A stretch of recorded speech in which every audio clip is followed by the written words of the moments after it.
What's going on, everyone? How you doing? What's up, Aries? Congrats on being first. Sorry about the delay. I got stuck late with work. I will be in and out of chat as I'm playing Pokemon Violet. No problem. Hope you're having a good time playing some Pokemon Violet. Sorry about the delay though. I got stuck late with work. And then I needed to do some cooking because I haven't done any cooking in a few days. And then I needed to get a shower. And then after doing all of that, I was ready to start. And it's just nothing was working. I had to reset my PC 2 or 3 times. So yeah, it was a bit of a pain in the butt. Is this the one to move? No. This one? Yeah, there we go. So, while I'm still getting ready, I have all my lurks set up and situated. Just gotta go ahead and set up YouTube. We're playing Hooked on You. So it is the spooky stream, our January spooky stream today. And so that means that we are doing Hooked on You, which is, if you don't know this, it's ridiculous. It's the Dead by Daylight dating sim. So if you're not good with spooky or with monsters, just be warned now. That's what it is. I don't know what to expect from this. You guys are gonna need to help me pick what goth mommy or daddy I'm gonna be dating. I don't know if this game's gonna need a controller or gonna need mouse and keys. It's a fucking dating sim, so I don't think it's gonna be more than just menus. So we're gonna stick with a controller. We're gonna go with the purple controller today. Just be on a little theme of a little bit more spooky and dark. But let me tell you, you should be able to hear the music. It's quiet. The game settings are quiet. Let's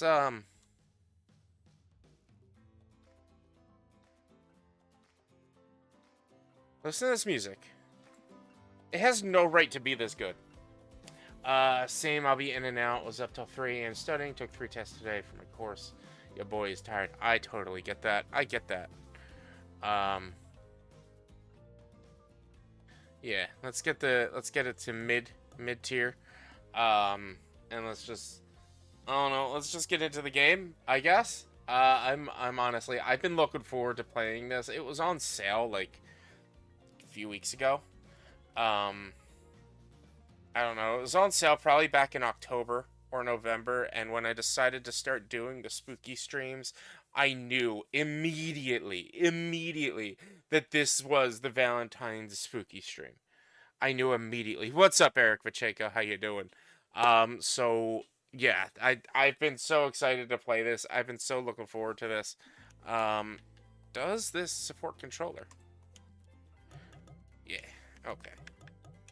It doesn't support control stick. It's just, or control stick. It's in a D-pad, just control stick. Link accounts. Oh, can I link my account? And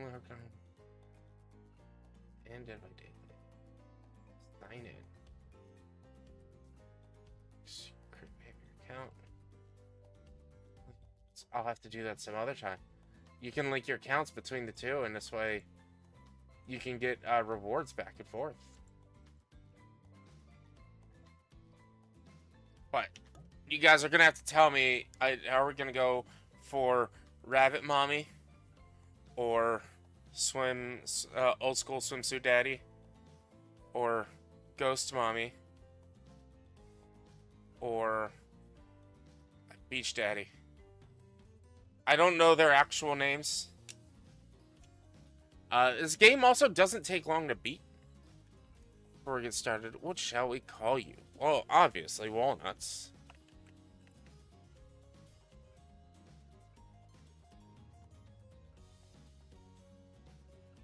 But this music really doesn't deserve to be as good. Old School Daddy. Marguerite. Just because you called it that.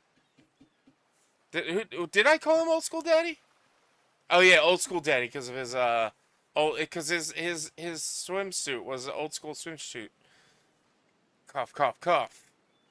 Woke up on the beach soaking wet, salt water stinging inside your throat as if you nearly drowned. Water falls from your mouth as you open a gasp for air. You have no memory of how you got here. In fact, you can only remember your own name, but not where you came from or a single fact about your life. What you do know is that despite the outrageous beauty of the landscape around you, you feel incredibly sick to your stomach. Wow, really went down the wrong pipe, huh? You need a minute. Or can I go on? This freaking... Are you kidding me that the freaking narration is gonna be sassy with you? That's fantastic. Because I could give you a minute. We've got plenty of time. Endless time, really. An eternity, if you catch my drift. Fucking Ocean talks. Whoa, not now, Ocean. Sorry, Walnuts. May I continue? Yes, please, go on. This is stupid. I love this already. Okay then, as I was... Cough, cough. Dot. As I was saying... You look down at your feet, ankle deep in the crystal blue water of a newly arrived wave. As the water recedes back to the ocean, it reveals a grotesque discovery. The sarcasm of Asterian. Yes! If I could do a good Asterian... man, I did not use Asterian or talk to Asterian enough to be able to get, like, a good mimic, but it's still not a good mimic of his accent. I think... Like, that's the best I can do is just his laugh. I can't do the rest of his, like, I don't know if I can hold that. Like, as the waters recede... No, that's just bad. As the waters recede back into the ocean, it reveals a grotesque discovery.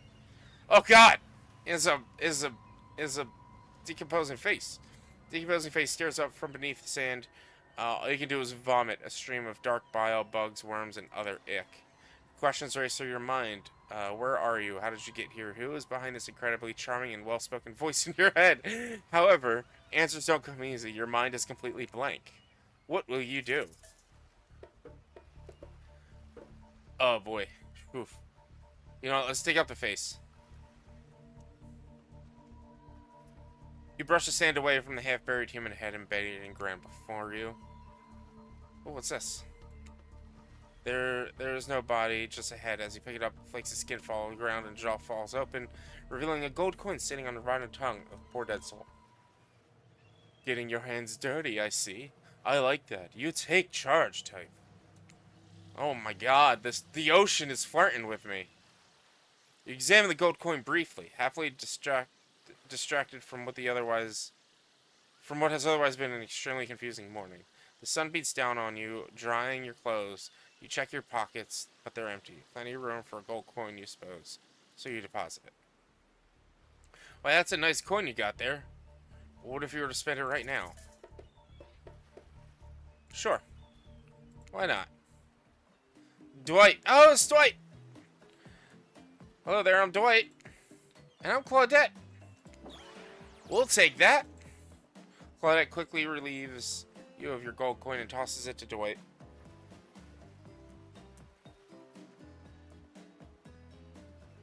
Who bites down on it like an old-timey prospector before handing it back to him. And this is for you. Claudette presents you with a tropical drink. When you take a sip, you find it incredible. Money well spent in your estimation. But I gotta ask, could somebody maybe design the next one of these dating sims to be all-inclusive? It really takes some of the fun out of fantasy vacation to be watching your wallet the entire time. Thank them for this delicious drink. Thanks for the drink. It's quite delicious. You're welcome. Oh. Someone just thank us? Go with it, Dwight. It's no one to be thanked for doing a good job. Just trust me on this. Your mind doesn't have a chance to linger any longer on your current situation as you feel something soft bump into your foot. When you look down, you find a volleyball sitting in the sand next to you. You stare frozen down. A voice calls out from behind you. Little help, please. You turn around and what you see is waiting for you. Your jaw just about hits the ground. Oh my. The Huntress. I don't know who he is. I don't know the villains that well. I think she's the Wraith. I can't remember who he is.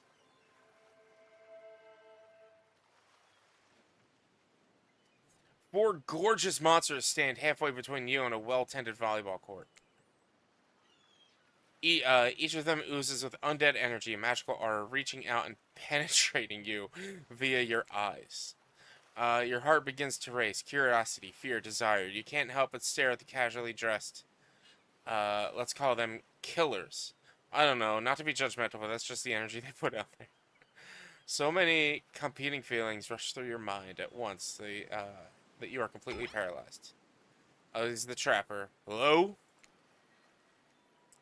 There are weird days, and then there's this. All you can do is look down at the ball and back up at the monstrous lineup of, well, literal monsters. Sexy-ass monsters, though.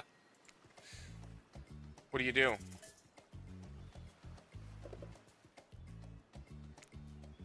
You bend down and grab the ball. It's warm from sitting in the sand on this beautiful day. You give the ball a toss. It arcs beautifully through the air and lands right in the Huntress's hands. Not bad, stranger. Huntress's muscles ripple as she grips it in her hand. You look her up and down and consider what it might be like to be held tightly in those strong arms. Warm, perhaps, maybe a little sweaty, but that's okay. It's natural. Try hard much? Ugh. They're speaking directly to you, but you still can't bring yourself to reply. You're entranced. When you step out of it, you realize that everyone has gone back to the volleyball court.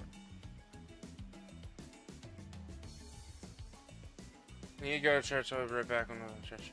I'll be back on to you. No problem, Eric Pachenko. No problem. The BTF is... It's a dating sim. It's a monster dating sim. Who's that? David Mees? Thank you for the sub, my friend.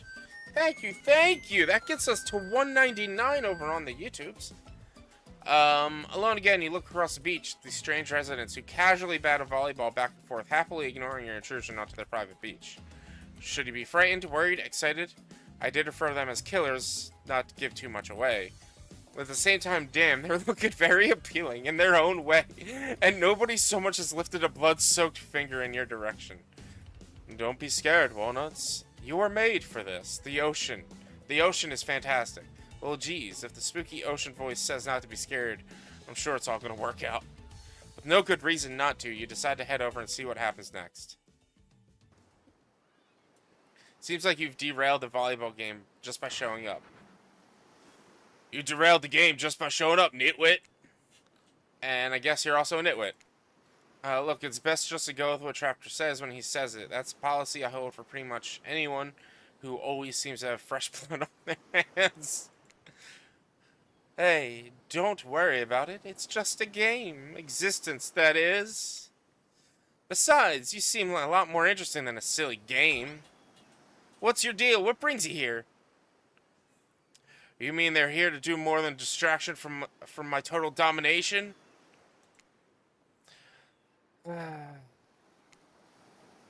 That was Wraith. That sigh means he was done with the game too. Either that or he saw a butterfly or something. Look, I don't care why the slack-jawed moron is here. I just want to know, can I kill them or not? You know you can't. At least not yet. Oh yeah, not yet. Not yet.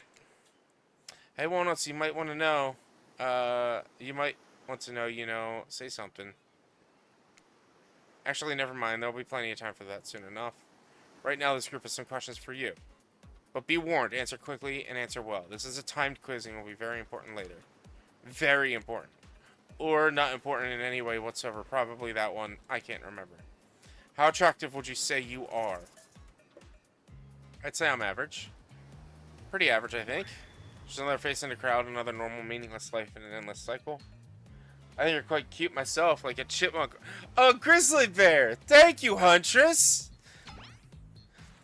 If you could have any superpower, what would it be? Ooh. Flight, invisibility, strength. Flight for sure. Flight. Flight for sure. Technically, I suppose I can fly. Honestly, it's not that all it's cracked up to be. As far as I go, I'm still not where I want to be. What's your best subject in school? Out of those three, it was math. It's the only thing that makes sense when you think about it. Thanks, Wraith. What's your favorite animal? It's a dog. It's a dog. Dog, you look absolutely adorable, like a little puppy mask. In a little puppy mask. Oh, she thinks I'm a fairy. What's your favorite color? Oh boy. Blue, blood red, 3D old corpse. Let's go 3D old corpse. No one expected me to pick this, so I'm gonna say 3D old corpse. That's a pretty edgy answer, right? I'm pretty dangerous. I talk about corpses, no biggie. Those are no good to me unless they've been frozen. You'd be surprised how quickly good meat can spoil, or maybe you wouldn't be surprised. I'm still getting to know you. What's your dream job? Astronaut, nightclub promoter, not working at all. Let's go astronaut. It'd be pretty amazing to be an astronaut, I think.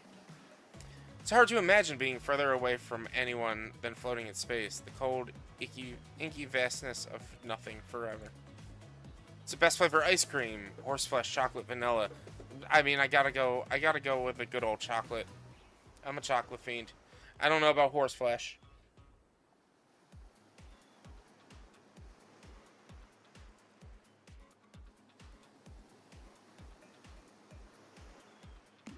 Chocolate, my favorite flavor is pain! Pain! Same here. Ooh, the Wrath is edgy. The Wrath is edgy. I'm falling for him. Mine is vanilla swirled with pain. I think mint chip is the greatest flavor ever conceived myself, but enough about ice cream. Am I right? No, let's talk more about ice cream. Hold on a second. This reminds me. I am right. Always. It's a lesson you should learn before we go too much further. Do what I say if you want to survive. Pick mint chip. We're teaching lessons now, narrator. You rascal. Kill or be killed is a rule on this island, even for faceless voices. Tell me what's the best flavor of ice cream. It's chocolate. Best flavor is chocolate. You got a reading comprehension problem? I told you mint chip is where it's at. You almost bought yourself a game over there, buddy. That's right. I can end your life whenever I want. I'm in control, so don't forget it. If I say you like mint chip, you like mint chip. Now try it again. Tell me what's the best flavor of ice cream. Chocolate! In case I wasn't clear, who's in charge here? It's me. You have to understand it feels very good to end someone else's game. You should try it sometime. Try it again. That's great. That's great. Let's skip all this. Alright, let's go.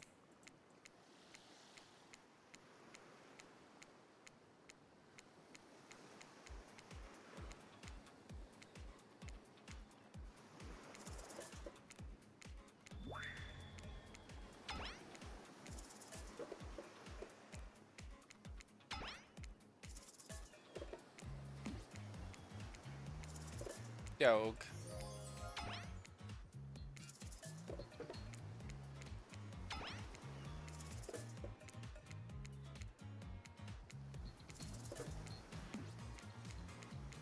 Pain. Alright, now we do it right. Mint chip. Toby, I think you're gonna do just fine. And now that you know so much about, now that they know so much about you, I'm sure the group wants to start getting to know them. Trapper. I'm Trapper. Pretty much run things around here. I'm the smartest, richest, strongest person on this whole island. I don't like losers. If you want to know what a loser is, say hello to Wraith. Hi, I'm Wraith. I'm nothing like everyone else.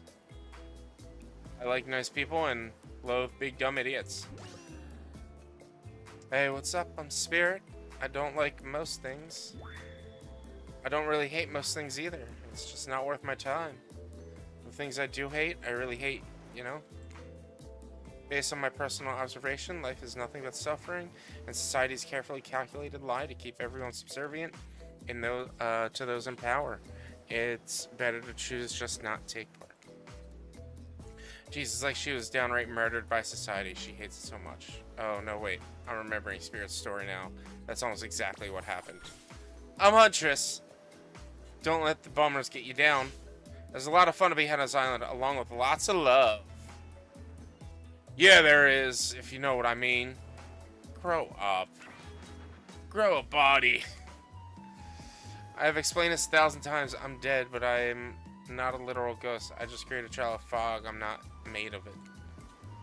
Whatever, fog body. That's not nice. He's not nice. But you love it. I don't think I want to date Trapper. He's mean. Only sometimes. Really, that's disgusting. That's why she likes it. Don't speak for me. I also hate it. Stop speaking entirely, actually. For the first time ever, I agree with Wraith. Let's move on. Otherwise, we'll do this all day. Besides, if I know this crew, and I do, they'll want to show off soon enough. We're done playing. Let's do something else instead. Well, for once, I actually agree with the meathead. I say we go to my yacht. It's a massive boat docked nearby. I'll give everyone a taste of true luxury and power. Wraith rolls his eyes. Don't mind him. He just hates fun and happiness. No, I hate endless, desperate, soul-crushing pursuit of wealth. The way it's flaunted needlessly and cruelty, it endangers. What about hanging out by the pool? I find the water calming, simple, beautiful. Hey, what about our volleyball game? We can exercise and have some fun as a group. No, serious, it's perfectly good lounge and chill out right here. I'm tired, and besides, I hate being in the sun. Where do I want to go? Do I want to go to the lounge? Do I want to go hang out by the... Alright, so wait, that's the lounge. No, that's the yacht. That's play volleyball. That's the lounge. Where do I want to go? I don't want to go to yacht. Screw the yacht. Sorry, Trapper. I think hanging out by the lounge would be nice. It'd be great to relax for a second at the lounge. Get with your feet, look out over the ocean, and relax for your own terms. Who would want anything else? Dry, comfortable, enjoying a cold drink on a hot day. It's the best. I mean, what kind of fool, what kind of monster, and what kind of mask-wearing psychopath would finally be granted a break from the constant grind of chasing and fighting to get ahead, and then choose to exert themselves in, quite frankly, any way whatsoever? Why am I the only one who gets it? It's time to stop living by their rules. I won't do it any longer. Yeah, we should probably give her a second to calm down. Hold on! For just one moment. This is White and Claudette, our activities coordinators. They're also the cooks, waiters, bartenders, janitors, and every other job. They're the only help remaining on the island. This place we call Murderer's Island. Cue dramatic musical flourish. What kind of dramatic musical flourish was that?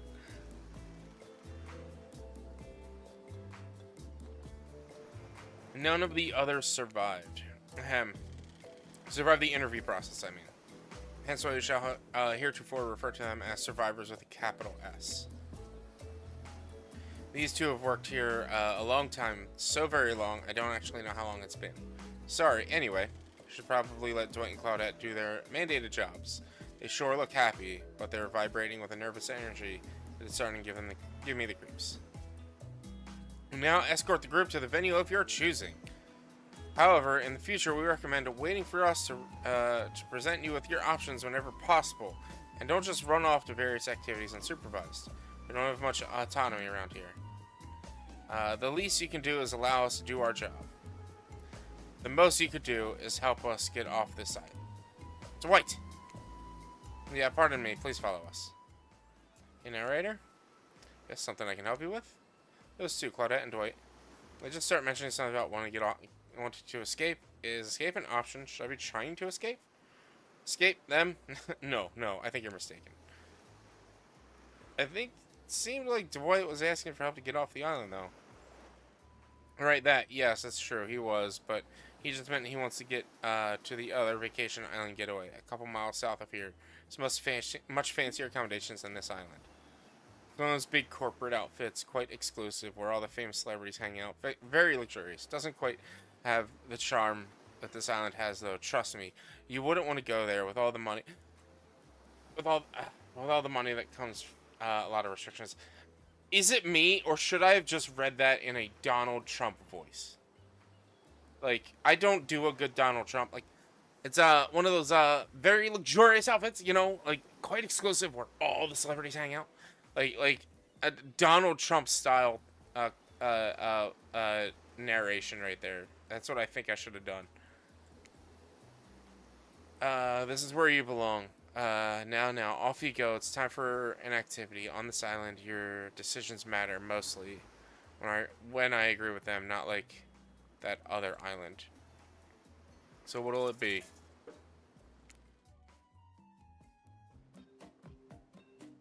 Finally, freedom from the preposterous premise that the four of us would be engaged in some sort of thrilling 2-on-2 volleyball match. Kinda accurate. He's such a douche. Exactly. Narrator in this is just Donald Trump. He was a Starian, and now he's Donald Trump. Siri looks at you from beneath a gigantic sun hat. She takes a conspiratorial tone. I don't know whose idea volleyball was in the first place, but I hate them. I tried to feign a sprained ankle, but everyone already knows that I technically float above the ground, so nobody believed that I was even putting any pressure on my joints in the first place. When I tried to annoy everyone by not giving a crap, and when that didn't work, I tried whining, and when that didn't work, I threatened to kill every single person on this island! But it turns out I'm not the first to toss those kinds of threats around here on this island. So, thanks, I guess, for getting it caught off. Are we threatening to end each other again? Now it's Dwight who takes on the conspiratorial tone, those eyes shifting and slips into a loud whisper. Please, just make it quick. Is what you'll be saying when you get behind when we get behind the bar and make a drink of your dreams. Oh boy. Hilarious, right, Dwight? Yeah, right. So what'll you be having? Ooh, let's have a sangria. Something fruity but refreshing. Hold the coconut rum, a sangria maybe. My pleasure. That sounds nice. We used to make those drinks back home. Well, not we exactly. I watched someone drink like that one. They looked happy. How's a chance to be the one with the drink? What do you say? This is some sort of juice for a child. Are there children hiding about? No, it's for adults. The kind who like, you know, tropical fun. Oh, I see. Huntress really seemed to perk up at the idea of kids being around and is bummed to hear there aren't any, but I'm quite glad it's just grown-ups on this island, personally. Little ones should definitely not be exposed to this.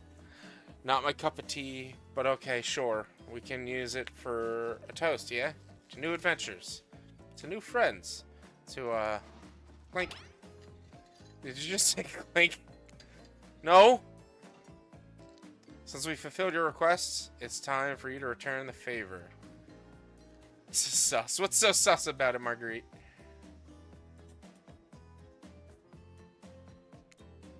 I should have known there was a catch. Icebreaker time!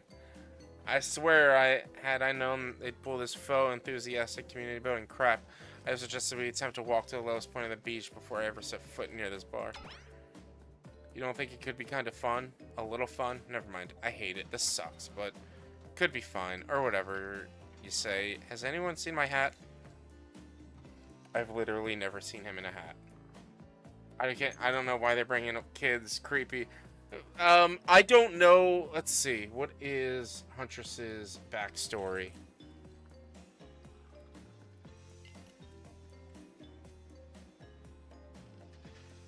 After her mother died hunting an elk, Anna disappeared into northern woods, losing her humanity with each passing year.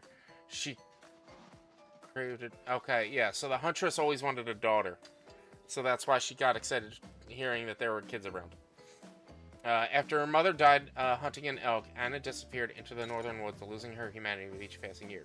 She craved a daughter of her own. When families traveled through, only the little girls were spared and taken back to her house. So that's why. So Marguerite, do you know anything about Dead by Daylight? I guess that should also be the other question. Do you know anything about Dead by Daylight?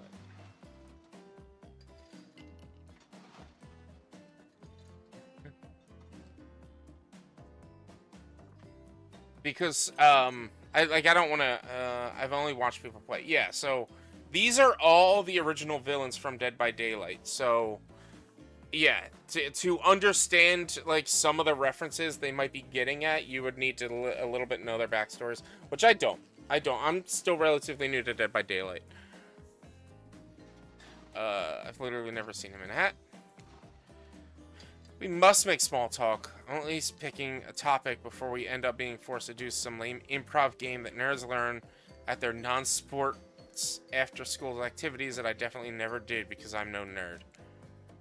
Methinks a certain someone doth protest too much. Sitting here on this beautiful sunny afternoon, warm sand beneath, cold fog beneath my severed feet. Are her feet severed? And the topic I choose is books. Novels, comics, fiction, or none. Reading is the only real escape from the inescapable horror of life. The escape into your own mind. A groan rolls through the cloud. Not a lot of readers here, I'd imagine, based on their response. Much more enthusiastic about drinking. Considering the situation we're in, it seems appropriate time to ask you. Walnuts, what's your desert island book? The one book you'd bring with you if you were, well, on an island like this. Oh, and it has to be classic horror for reasons that should be obvious.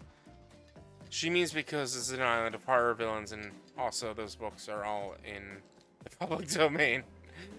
Nothing too modern. Humanity has really gotten soft past these past 100 years. So what's your favorite? You know what? Let's go with Dr. Jekyll and Mr. Hyde. You know, I really enjoyed the story. I've never read any of those books, but I know the basic stories of each of them. I've always been more interested in Dr. Jekyll and Mr. Hyde over any.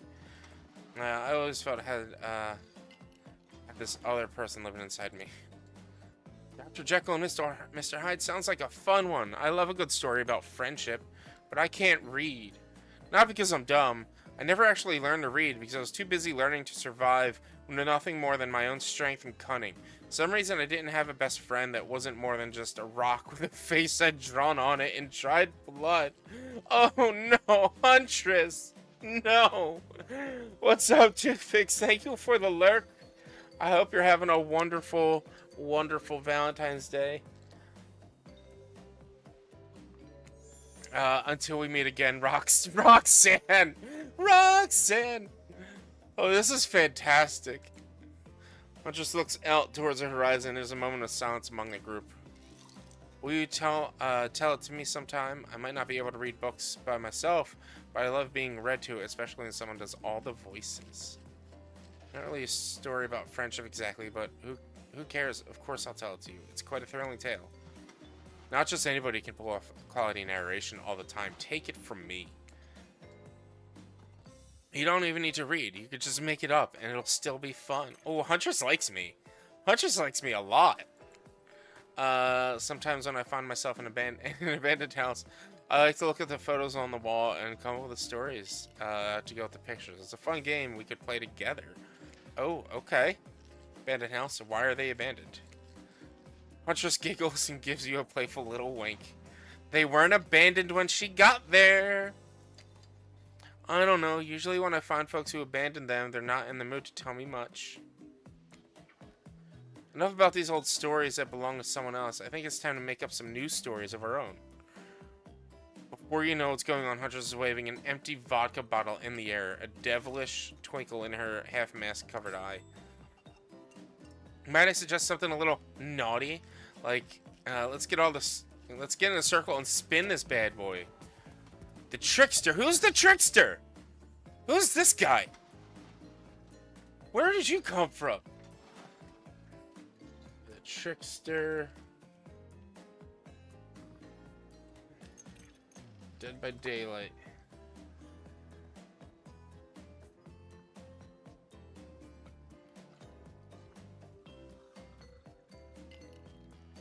He was released in March of 2021. Let's see if I can get a picture of him. Hold up. Here we go. Let's show you this.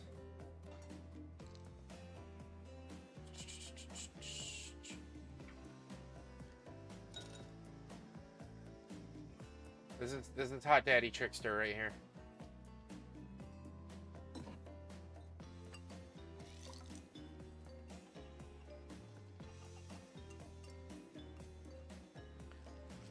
Shows how much I've played Dead by Daylight. I've never even heard of the Trickster. Great idea. Trickster, isn't it a bit late to introduce a new character? I thought I was the one who gets to make the rules, so I'm not sure who I'm asking, but I wasn't ready for this. Well, hello. And who is this new fan in the waiting? Beat it, hack.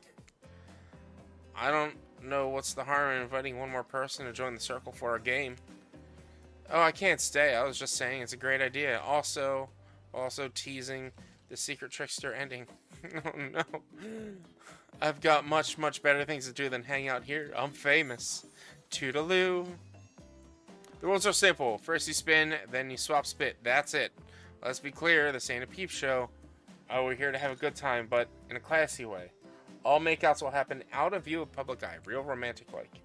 Yes, romance is the goal. So we'll be waiting here in complete silence, trying to listen and use our imaginations while you make out on the other side of the bar, but not watching. Like adults, romantic and well-adjusted adults. Walnuts, you're up. Grip the bottle in your hand. Put your fate in hand's bottle. Minigames consist of two parts. On top, a pointer which rotates clockwise in a clockwise direction. And on the bottom, a target you're going to be pointing at. This here upcoming minigame is a special minigame for less coordinated because there's no winning or losing. Well, not technically. Wherever the pointer stops, that's your result. I suppose if it doesn't stop where you want it to, that's a bit like losing, but no one has to know if you don't tell them. Ready to play? Or would you like me to repeat that? Ready. Ready. Anyway, away we go. Spin the bottle and see who you're gonna smooch.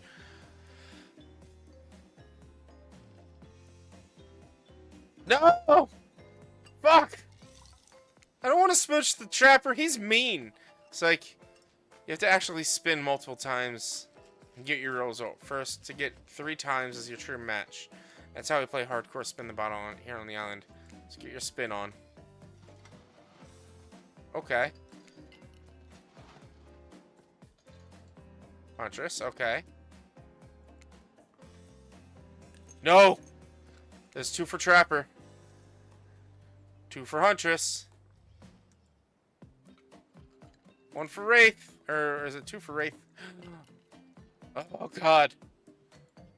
3 for Wraith. 3 for Wraith. We're kissing Wraith. Wraith is your true match. It's one of those games that's just reading. Casual minigamer. Ooh! Just this morning, you were waking up on a strange beach surrounded by strangers with murderous intent. Now you're looking across beach towel at Wraith. Lust in his eyes. Sweat glistening on his skin.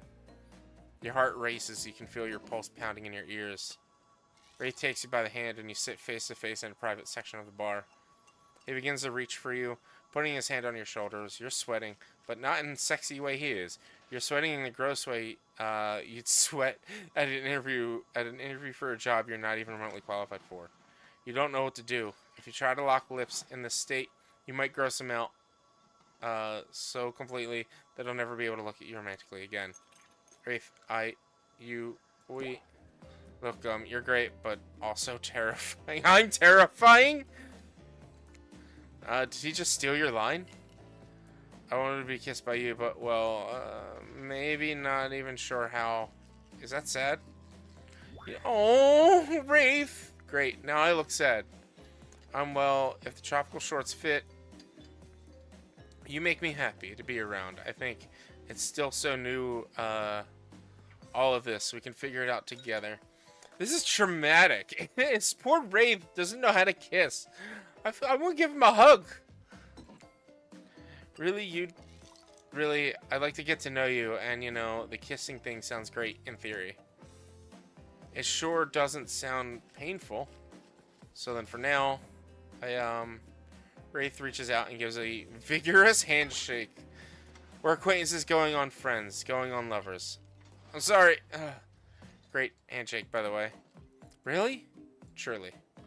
And to break up the passionate moment, we've only assumed was passionate because we never spy on you constantly while you stay on the island. But dinner is being served right away, and we must insist that you join us. We wouldn't want anyone dying of starvation. There are so many more interesting things to die from.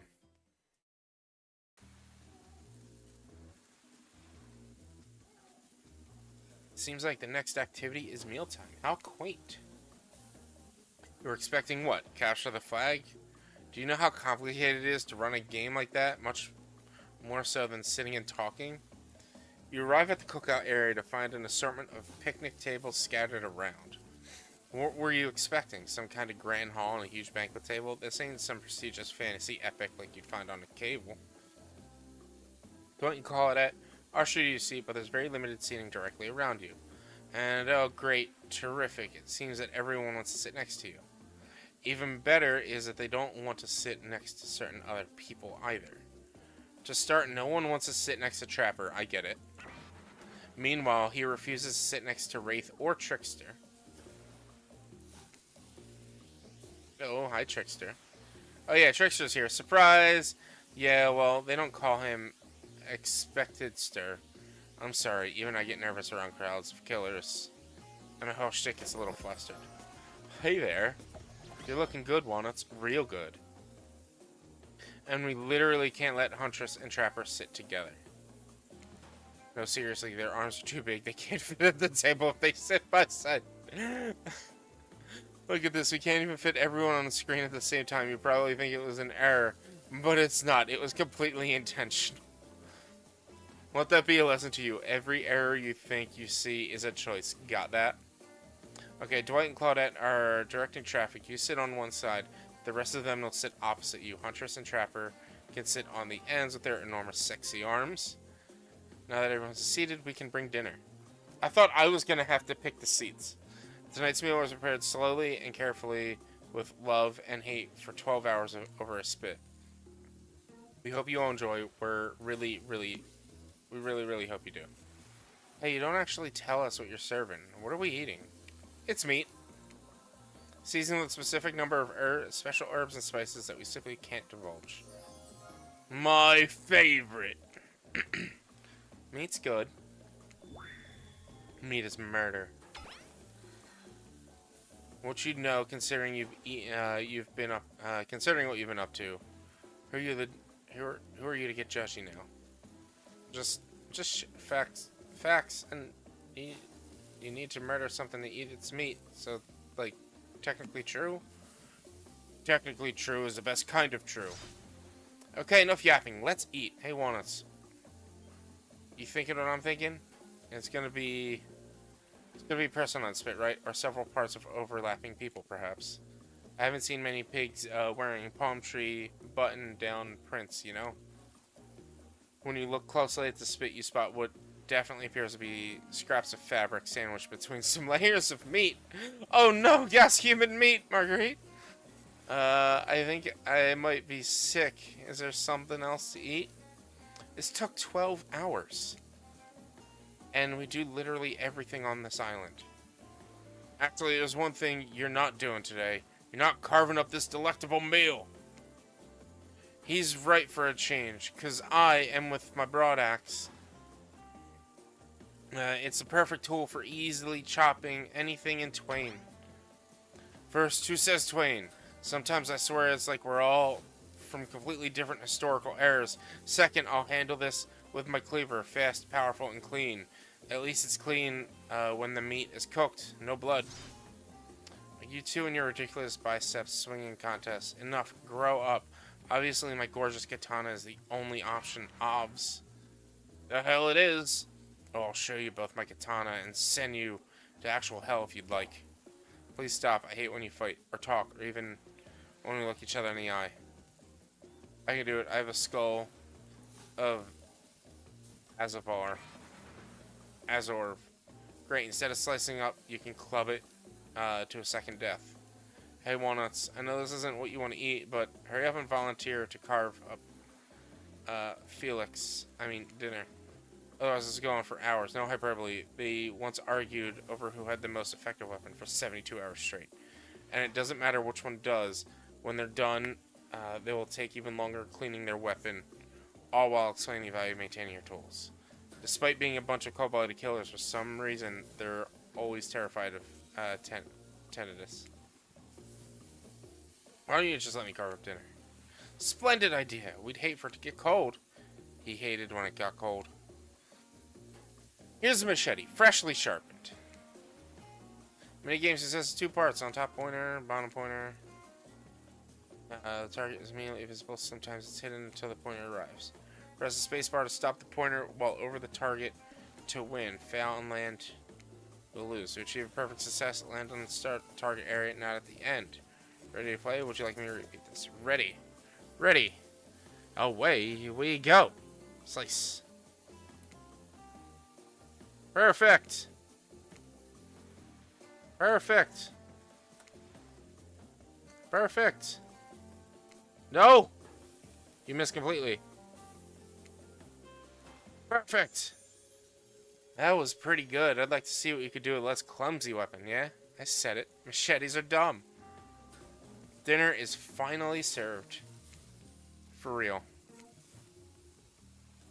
The sounds essentially coming from the masked killers while they eat, which involves lifting their masks and shoving food up behind them, are nasty. Spirit, meanwhile, doesn't even eat. She's the only one who seems to really be embracing being dead. They're all dead, right? This is obviously hell. I mean, come on, we're still trying to be mysterious here. You think mystery comes easy? Claudette and Dwight aren't the only ones who've been working their asses off to make this night perfect. Well, at least they're lifting their masks, as it's only 99% as disgusting as it could be if they just tried mashing stuff to repair. Spirit, why aren't you hungry? 2 best things about being dead is not having to eat. That's only one thing. Think about it, honest. Number 2 is no number 2. One less thing to think about in the afterlife. Even if I wanted to eat, I have no idea what would actually follow. Might have noticed, but I'm mostly just a bunch of dismembered body parts floating in spectral form. Do you see how deep the cuts in my abdomen is? I don't think my digestive tract connects anymore. Oh no. Between the food and the behavior of this group, this might be the worst meal in history. Even worse is they're staring at you. You're not eating. They don't like that. I think they want an explanation why. What do you want to tell them? Look at that seagull. You ever seen a seagull that big? I haven't. That's incredible. Anyway, what are we talking about? Lame misdirect. Yeah, she's right, Walnuts. Pretty lame. Own who you are. Never compromise. Didn't you wash up on the island with no memory of who you are and how you got here? Yes, you did. Poor thing. You have no idea the last time you ate a real meal. And you've been standing in the sun. What this seagull? Uh-oh. You just made a lot of good points. I swear. You're beginning to feel lightheaded. It waved at me. Maybe you need to eat to survive here. Either that or something poisoned you. No, wait, you haven't eaten, so you can't be poisoned. Whatever the answer, you're clearly about to pass out. Oh, hey, it's me again. Your friend, mentor, and guide, narrator. To the narrator, the ocean. Not sure how I feel about this characterization, but I'll allow it. I brought you here, and I might be the only one who can help you now. There's only one thing you must do to survive. You have to figure out why you're really here. No one can tell you, not unless you follow the right path, or at least a right path. There's too many of those to count. Hopefully, you pick at least one of them. Because there are even more wrong paths. Many of them lead to your demise, others lead to something even worse. Starting scene's over and having to fast forward back to where you were, am I right? For this place holds many secrets, even from itself, but the one that truly matters can only be learned if you answer the most important question. Why are you here? Why are you here? Answer that and you'll learn the truth. The ultimate truth.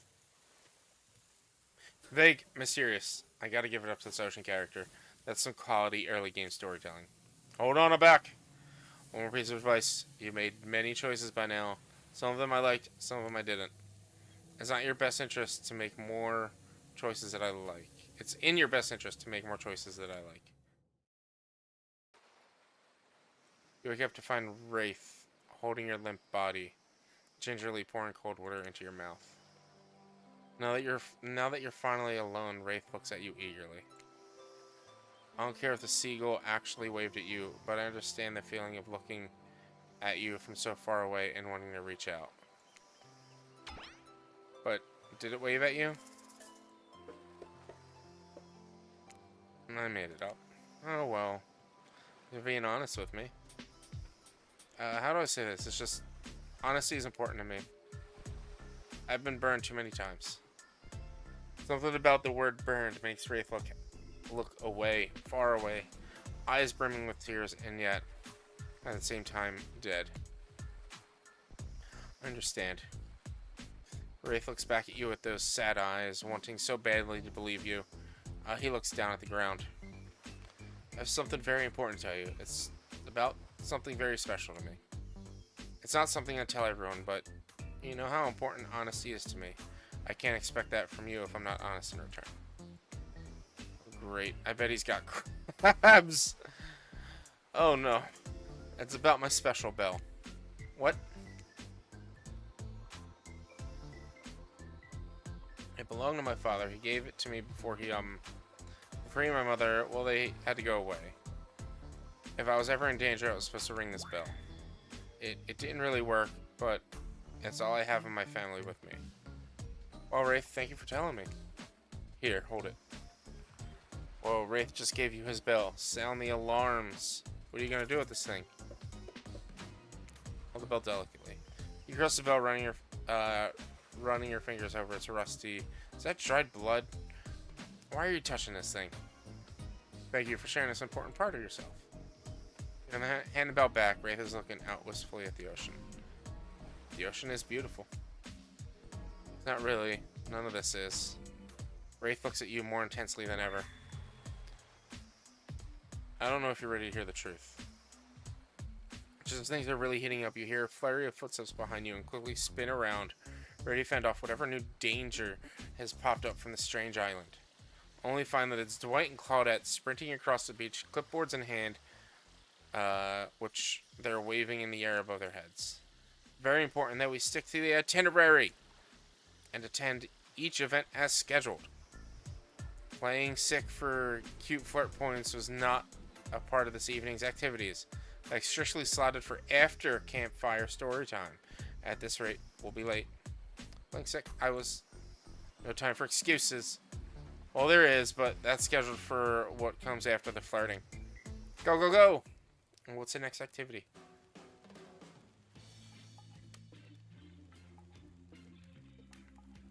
Once everyone has gathered at the fire pit, Dwight and Claudette quickly make an announcement. We're not going to blame anyone in particular, but someone, and we're not going to say who, so don't worry, you, hasn't been sticking to the schedule. That means that we're behind on time for evening activities, and we'll only have time for one person to share their special spooky nighttime story. Just one story, but story time's my favorite activity. It's a narrative-heavy experience. You're telling us that only one person gets a share? How will we decide who? Oh great, we have to decide as a group. That never goes well. Whoever did this, step up now. I swear I won't be angry. I merely chop your head clean off. No fuss, no muss. Voice trembling, you realize this is probably it for you, but you embrace your fate. Sorry everyone, I think they're talking about me. To be honest, I still don't understand how this whole schedule thing works. Guess I lost track of time while I was passed out. Been there before, even though it's taking some pressure off of me, which is an absolute dream come true. It is really fair to pick on the newbie. Seriously, has anything here ever happened on schedule, even once? Damn it, Donald, if you try to flex your authority gimmick one more time, so help me, I'll snap your head off so quick that I'll drown you in his blood. Cynthia. Fuss and Muss are back on. You two know of the hack and slice. We all know you love to kill. It's almost all you talk about. Nobody named any names. Who even knows any names? Not us. I renounce my name. Who's Donald? Who's Dwight? Who even knows anymore? Call me Nobody. Change his name to Nobody. But we still gotta get started on story time. Walnuts. Who do you think should go? Damn it, that's a name. Please pick somebody quickly. Tropical vacation turns into bloodbath. Who do we want to hear a story from, guys? Wraith. Do we want to go Wraith, Trapper, or Spirit? I'm leaning. I feel like Spirits is gonna be fun, but I also feel like Trappers is gonna be fun. I feel like Wraith is gonna be a bummer. If it lets us pick Trickster, maybe we can go with Trickster. We'll see.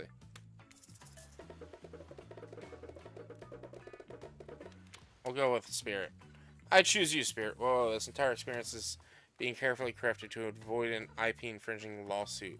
Let's be careful with the catchphrases, will you? Really? You want to hear from me? Spirit huffs and dramatically rolls her eyes as she gets to her feet in front of the campfire. Don't let her talk you out of it. She's great with ghost stories. I don't know where she gets it, but she comes up with the scary stuff, seriously disturbing, even to me, and I literally pulled a guy's skull and spine out once with my bare hands. I have to go finish getting ready for dinner. Happy Valentine's Day. Happy Valentine's Day, Marguerite. Thank you for hanging out. Hope you have a good dinner. Talk about bullshit stories. If everyone else is going to chit-chat, I guess I can just sit down, and Huntress' eyes go red behind her mask, and both Trapper and Wraith take their seat. They know when it's worth fighting and when it's not. Well, I hate to break it to you, but tonight's story isn't scary. It's romance. Too late now, though. I was selected, so I'm going to tell my story. I call it The Prisoner's Kiss. Oh yeah, her body parts are disjointed. Or disconnected. This is the Huntress and Wraith are both sharing a giant tub of popcorn. Nobody offered you popcorn. Where's my popcorn? It was a dark and stormy night. Warm rain seeped into the sky like blood from an old wound. Detective Hoda, a celebrated investigator and renowned hostage negotiator, was called to the scene of a strange occurrence, unlike anything she had ever seen before. When she arrived, the scene was chaotic. Crowds had begun to gather. A dozen other officers were doing everything they could to keep curious onlookers away, but how could anyone resist wanting to know more? For there, in the middle of the busy market, had appeared a giant box, strange, alien in its appearance, and massive in size. No one knew how it got there. Was it delivered? Built on site? Such a busy area. How could something like this just appear? A mystery. If it was as if conjured by magic. That was no illusion. This huge box was very real, and someone was trapped inside. Spirit pauses her story to look from face to face of each of the audience members. She has no expression, but you feel her vibrating with energy. She's in her element. "Help me!" cried somebody inside the box. It was a man, terrified, trapped, imprisoned. his voice trembling. By now it was as if every detective in the city was there, looking at the strange structure, up and down, inspecting it on every side. It didn't make sense. There were no doors, no windows, no fasteners or seams. It was completely solid and much too heavy to move by hand. Solid, that is, except for a single small slit, just enough to see the bloodshot eyes of the prisoner trapped inside. I don't know what happened. I woke up here, and I woke up and here I was. I'm so scared. Please help me, cried the man, as if pleading for his life. No stranger to tense situations, Detective Hoda comforted the man. She used her training to calm him and buy time for the other investigators. However, time did not bring clarity, only anxiety, as the night dragged on with no progress opening the box. As the night grew longer, the seeping rain puddling on the ground, the man inside grew more desperate, more sad and lonely, more pathetic and in need of help. But Detective Hoda was no help at all. Powerless to save him, guilt began to weigh on her like it had never had before. Don't let me die in here, the man begged. Don't let me die alone! Stay calm, instructed Detective Hoda. You're not alone. I'm here. Hell, half the town is here. We're all in this together, and we won't let this be the end of your story. Looking through the narrows passageways, Detective Hoda watched her own reflection in the tear-filled eyes of the strange, sad prisoner. Together they both wept in silence at the hopelessness of the moment. Promise? The man said. Promise that I'm not alone? Yes, she promised. I do. A simple pledge, she felt an instant connection like she'd never felt before. Not to her family, not to her friends, and not to any of the other hostages she had worked so hard to free before. And so, when the man's eyes closed and backed away, it didn't scare Detective Hoda, for she knew he would return. And he did, pressing his lips up the narrow slit in this horrible puzzle box. Repeating this question again, steam flowing from his mouth as he asked. Promise? Promise that I'm not alone? Yes, she promised. I do. And pressing her palm against the cold outside of the box without truly knowing why, Detective Hoda leaned forward and placed her own lips up to the opening, letting her breath creep into the strange structure, allowing her warm lips to fall on the man's. It was a gentle kiss, a moment of compassion. She could feel in his brief contact the beating of her heart, pulsing blood through every inch of her body, matched beat for beat in his soft touch. Thank you, the man said, no trace of fear remaining in his voice.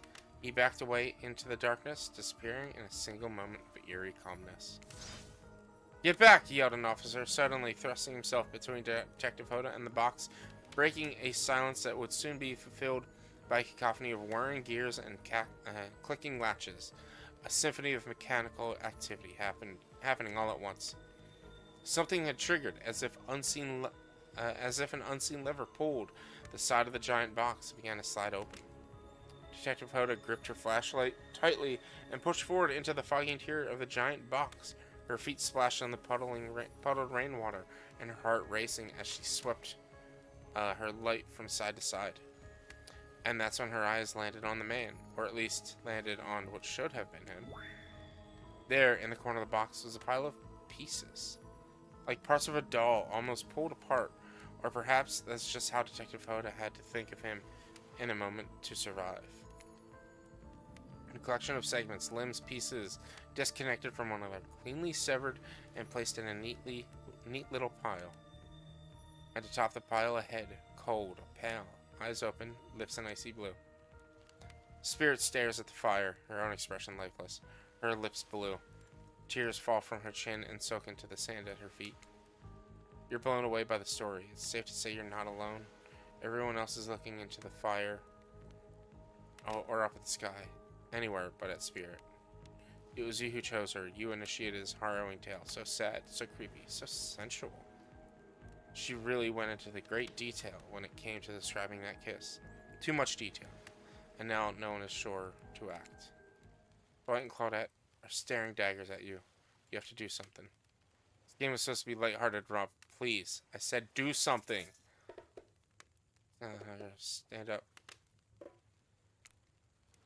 You stand without saying anything, approach Spirit, reaching your arms around to hug her. Her robe hovering in the air begins to wrap itself around you and you squeeze into her. It's kind of like being hugged back, but also like being tied up. It's certainly not what you expected. Instinctually, you pull yourself away, but it's an awkward movement and you nearly fall over into the fire. Spirit says nothing and floats away without so much as a goodbye. You, meanwhile, realize everyone just watched this truly strange interaction from the corners of their eyes. On that note, everyone decides to take a break and split up for a little bit so that you can all have a moment alone before bed. Everyone leaves you and you're alone by the fire. The only thing you hear is the ocean slowly lapping against the shore. This is nice. True moment of peace and tranquility that lasts all for 7 seconds because Trickster shows up. He's blaring his latest song. Oh, Trickster. Hey, baby. You look lonely. Mind if I join you? He doesn't wait for an answer. Char, we're really getting the hang of it now, or so you think. That was the achievement. I know you've been hearing from these guppies all day, but I want you to hear something from a big fish like me. Something special those in charge of this island don't want you to hear. I am the ultimate catch on this island, the only lobster in an ocean of sardines. No one can give you what I can. You just have to find me. Come find me, baby. Trickster leaves. You're a bit confused about what to make of his cryptic clues, but you aren't going to get any time to yourself to think about them just yet. Spirit approaches you. You know, I was watching you while I told my story.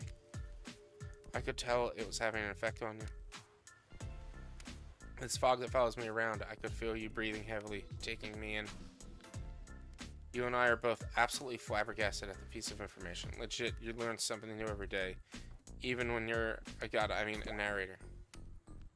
You're doing it again right now. You need to calm down. You should come to the hot tub with me. Dipping in hot tubs with the Spirit, you've come a long way in a single day. I'm not saying you shouldn't follow her, an offer like that. Just don't forget our little talk.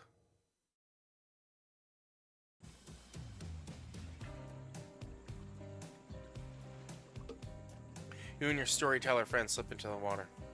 It's just the right temperature for an evening dip. Plus, if some jealous shark comes along and manages to jump out from the ocean into the pool, you're pretty sure your killer companion could handle it. I just want to be totally clear. Even though the story bore some similarities to my life, it was not about me in any way, shape, or form. Not symbolically, not metaphorically, and not idyllically. I believe you, completely. Sure, you weren't cut into pieces in your life, and so was the person in the story. Perfectly normal coincidence. Sure, you're on this island trapped, one might say, in a most puzzling place. Also a complete regular coincidence. And sure, his lips were blue, and your lips are blue. Really? You'd call this blue? Searching for answers, hoping to find revenge. Okay, so the similarities stop there, I guess. Coincidences. Sorry, the coincidences. Get this through your head, whoever you are. Samurai blood runs through my veins, or well, maybe it was coagulated by now. No need to sweat the details regardless. I'm a descendant of noble warriors. Thousands of years of training with bladed weapons preceded my entrance into this world. Do you know how many swords that is? A lot. You've got to figure that with that many sharp edges, a person is bound to get disconnected from a body part here or there. The truth is, I wouldn't typically share this, so don't go babbling about it. I dreamt that story, like watching a movie in my sleep when I was just a little girl, years before my father sunk in, his blade into my skin. I've never been able to shake it. Very adult story for a child's dream. Do you believe me? Hold on, guys.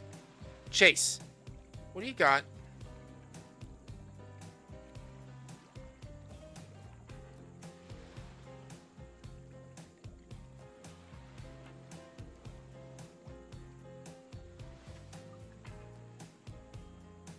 Go lay down, dog. Come here.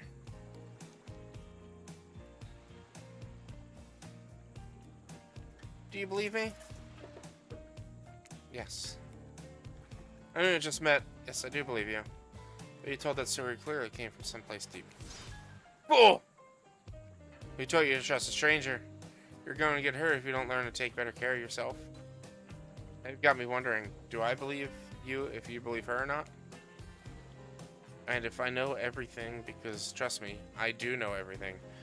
Don't I already know the answer to my own question about if I believe your answer to Spirit's question? Whoa. Ocean air got me tripping. So I didn't mean to distract us both. What's important is a certain corpse cutie floating in a cloud of magical mist might still be waiting for you to say the right thing and free her from her puzzle box. If you believe that she is the... Damn, it got me going again. Unfortunately, before you can follow this conundrum to what will surely be a mind-numbing cycle of new questions, find a certain to someone standing before you with fresh towels ready to dry you off. Sorry, kids, but it's time for bed. Might be the youngest one here, but I'm no kid. I do, however, love being wrapped in a fresh, clean towel.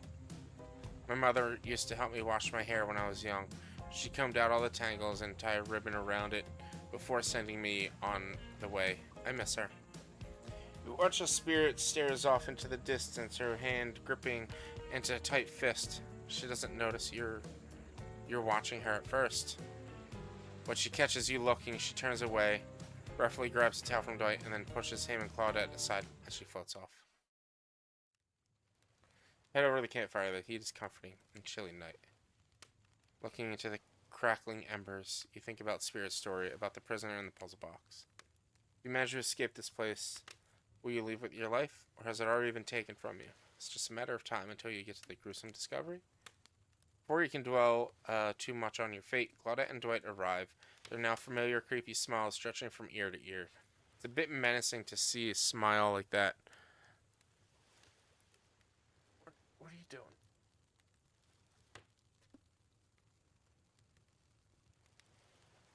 A bit menacing to smile like that by firelight. We must apologize for the accommodations. We weren't prepared for another guest, but we're going to make you comfortable, or die trying. They hand over a pillow and blanket and welcome you to snuggle up by the fire. Perhaps some music will put you at ease? Just try to keep the volume to a minimum. Other guests aren't the types to want to rob. You'll want to rob of their beauty sleep.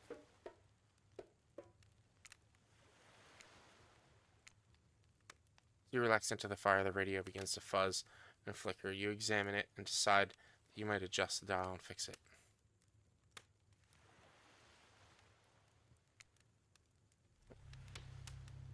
Let's see what's on this station.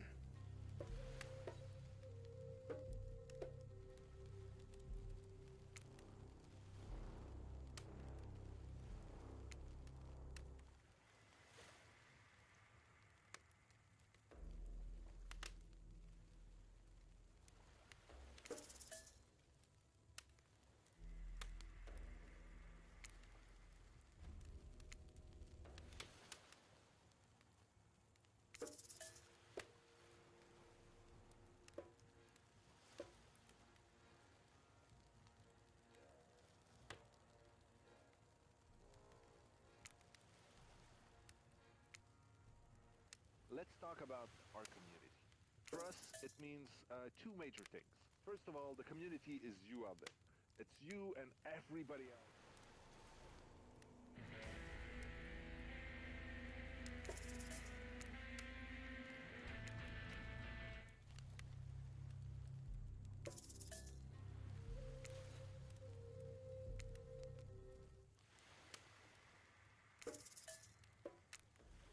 How many things to listen to, you still can't sleep.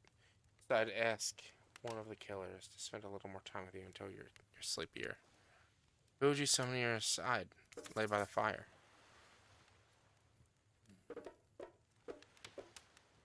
Let's spend some time with Trapper. Huntress. Huntress, are you around? I was wondering if I could get a little company. Huntress appears in an instant. You really didn't hear her coming. She's more than happy to tell you her secret of falling asleep when she's feeling restless. It's a Soviet lullaby. If Soviet lullaby doesn't work, the special mushroom tea has always done the trick. when I'm not coating my blade, the blade of my hatchet, in it to ease the passing of my victims, I'm steeping it in a piping hot mug of water. Try it. You do. Finally start to feel sleepy, except maybe this isn't really a sleepy feeling.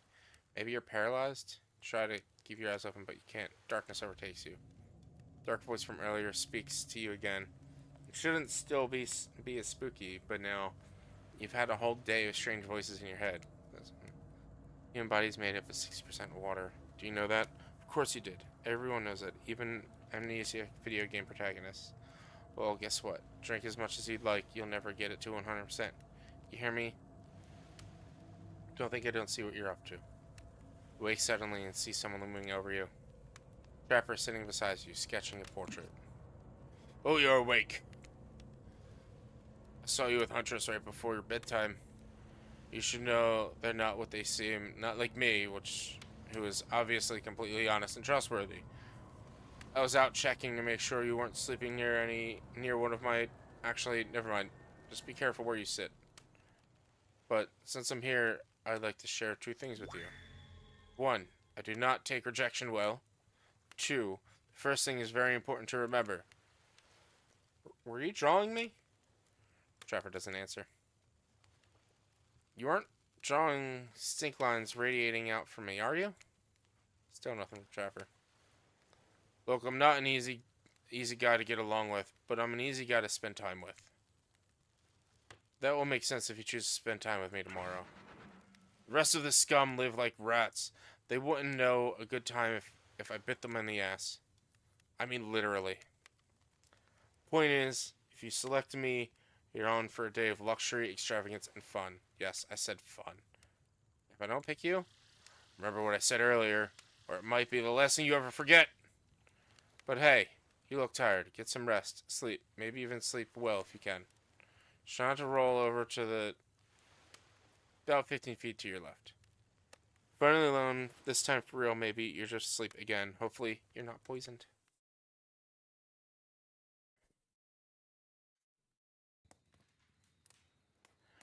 Wait a second.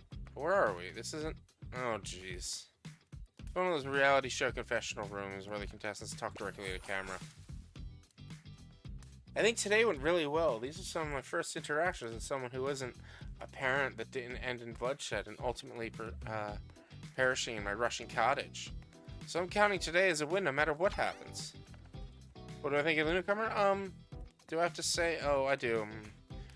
Attractive, mysterious. I really don't think that many other words. I really don't know that many other words since I was raised by my mom in the woods until she was skewered by an elk and I had to wash her entrails off my seraphim. That being said, the other 3 should make sure to be on their guard.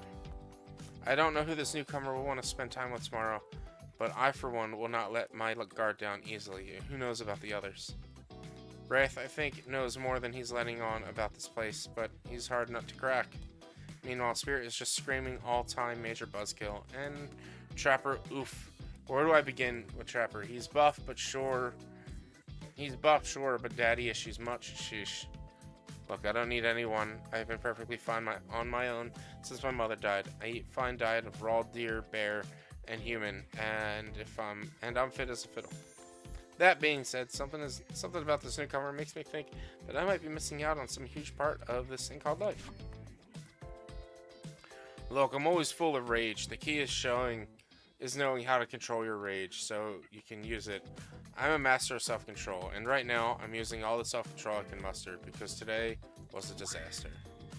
Let's say I didn't love it. That was funny. Laugh. I said laugh, damn it. Anyway, I'm planning to kill this idiot. Don't tell them though. I want to lead them on a little more. It will make it much better for me when they're screaming. Yeah, today was fun. I don't want to get ahead of myself or really invest in something that might hurt me, so I don't know. Maybe we'll just see how it goes, or maybe they'll realize I'm not the one for them. They seem pretty smart, so that's probably what'll happen. I gotta learn to go easier on myself. Who could love me if I can't love myself? I know that everyone thinks of me as a beautiful, cold-blooded monster. I can't help it. Circulation just isn't my thing. I didn't choose to be cold. This cute hat and robe, okay. That's your choices, sure. If someone were to come around and capture my heart, at least that beats being stabbed in it. Besides, if I'm going to get bloodier revenge on society that has used me and throw me away, maybe it wouldn't hurt to have a little help. For the first day, as far as accomplishments goes, this is good. Let's look real quick. Hold on.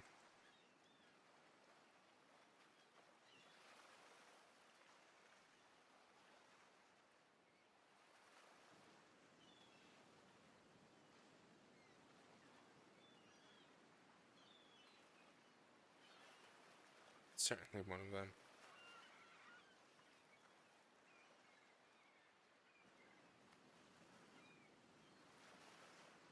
Alright, no more looking at the achievements. Sorry. You open your eyes, the sun is shining, there's not a cloud in the sky, and you feel great, totally well rested. You're not even suspicious of the fact that you fell asleep by the campfire and woke up several yards down the beach. Wait, you're on vacation? Is this study nothing more than a strange dream? No, not a dream. You really are here for another day. Why, I have no idea. You're obviously a weirdo. Speaking of weirdos, I see the rest of the gang is hanging out on the beach. This is definitely not a dream. I won't rule out a nightmare just yet, though. At least they make for a sexy bunch, no? Talk about sexy. Here comes Trickster carrying coffee. Morning, beautiful. I thought you might like a nice cup of joe to start the incredible day off, right? It's a spooky coffee. Trickster seems suspiciously cheerful. I'm sure there is nothing nefarious about behind his joyful demeanor, though. Everyone knows musicians are a morning person. I always want to wish you luck. I also want to wish you luck. Today is an important one. My only regret is that I won't be a bigger part of it. Budgeting issues. Also, I'm just swamped with engagements, especially on the other island. Trickster winks at you. If you want to ask him how to reach the other island, now's the time. Never mind, he left. Well, at least he brought me a cup of... Oh, wait. Don't drink that. What the hell was that? They don't call him Trickster because he's good at a skateboard. He definitely didn't get that name because he brings people drinks so they can have a good morning. It was almost certainly not coffee, and I don't want anyone casually poisoning, imprisoning, or torturing you yet. It's supposed to be tropical paradise. The type of place you give 5 out of 5, 10 out of 10, 2 thumbs up. 2 thumbs up review to not an eternal prison of pain. And please make sure to leave a review. It really helps the algorithms. Just trust me. I'm looking out for you. So can we please move on? Hey, wait a second. How did a possibly omniscient, possibly unreliable narrator physically just knock that coffee out of your hand? It's not a parliament, and the floor does not recognize the ocean to speak out of turn at the moment. I need no recognition, for I am the ocean. I dominate the land. I submerge those who defy me and become their watery grave. Actually, speaking of graves, I would like to say something of grave importance. Fine, go ahead. Even if this place is an eternal prison of pain and I'm not saying it is, even the place of extreme horror can still receive 5 out of 5, 10 out of 10 thumbs up review if it was crafted with love and/or that's the type of thing you're into. You know, the ocean's right. A lot of hard work goes into a place like this. You should really judge it on the artist's intent and whatever possible, start from the mindset of giving them the benefit of the doubt, constructing these elaborate simulations. I mean, vacations. It's not easy to do. Sometimes there are some small bugs or inconsistencies, but that's just nature of the process. Perfection is overrated. The universe is filled with mysteries. We ought to celebrate those who venture to bare souls, part of the creative process, with the ultimate intent of making things for our enjoyment, not to be overly critical of them. Are you two trying to sell me on this place actually being good? You don't have to say it like that, especially after I saved you from a poorly made cup of coffee. Sorry, we should have been here 5 minutes ago. They always do this on the second morning. Sad, really. Even if they do make some great points. Oh, sure, they make great points, I agree. Can we please move on? Yes, of course. Apologies, Walnuts. Last few minutes aside, have been enjoying your time on the island?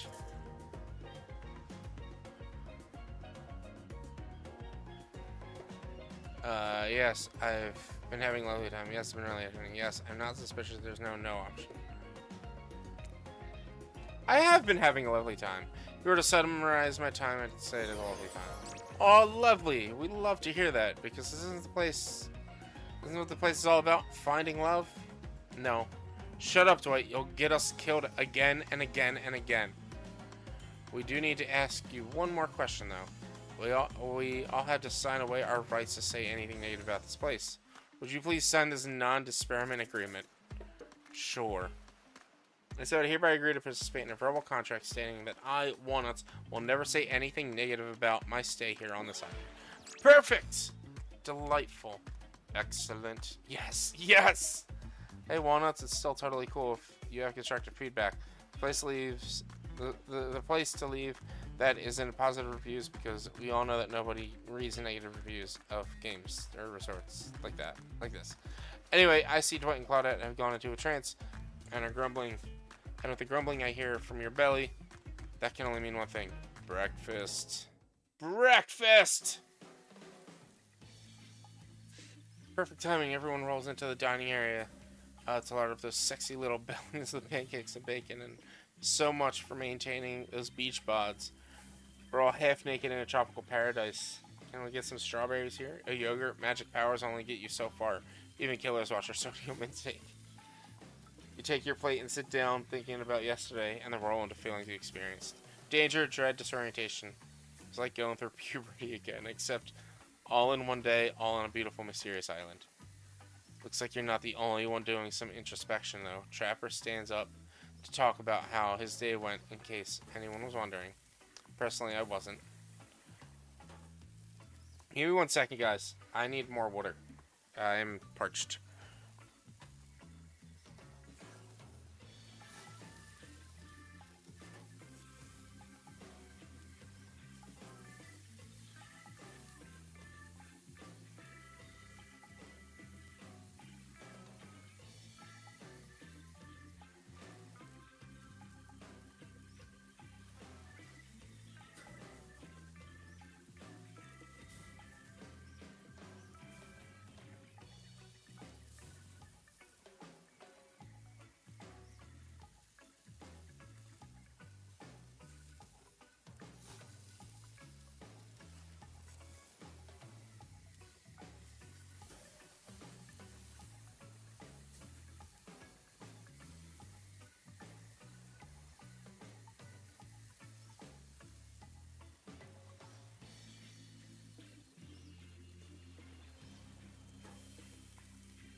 Come back. Sorry, my water filter pours very slow.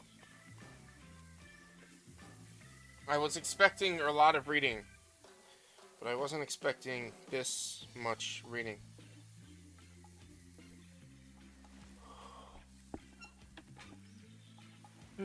I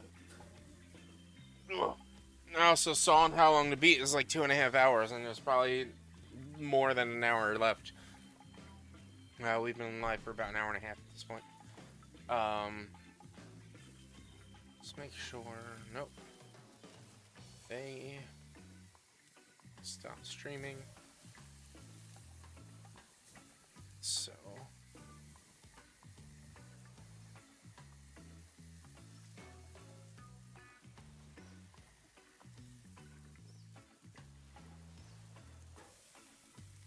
Excuse me.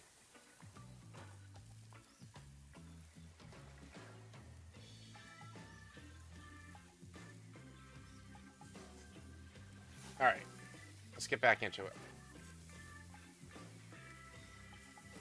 Oh, Toothpicks did a wild Absol. I'm sorry, Toothpicks, I just sold it. It's about an hour. Sorry, I've been so entranced in reading that I forgot Absol. I've been forgetting to check, the channel points feed. Let's just, can we get him to just sit on my shoulder?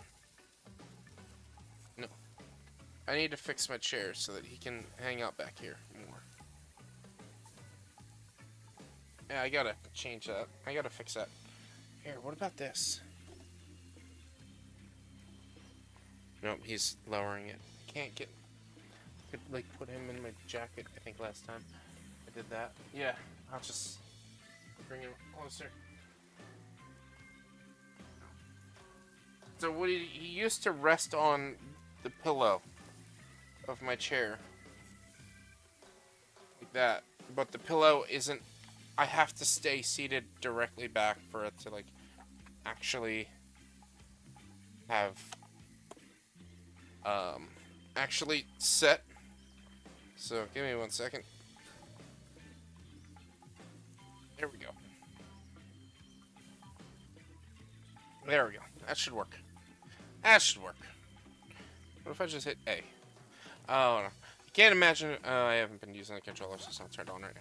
Can't imagine you can make me any angrier than you did yesterday, but I really hope you do. I really hope you do. I really, really hope you do. Unrelated, anyone see where I left my cleaver? Just kidding, I always know where my cleaver is. Well, that was bizarre. Back to your nope. Now Huntress steps up to talk to you about her feelings. At this point, anything could happen. I'm open to all the possibilities that this strange island has in store. How open-minded. Oh, well, it surely must be it. No one else would surely stand in the way of breakfast. And that just here comes Spirit. Did everyone sleep well? I did. Or should I say did not. I haven't slept in 20 years on account of the whole burning question of for a familial revenge thing. And last night was no different, so in that case, it was exactly how it should be. Got a lot of reading done, though.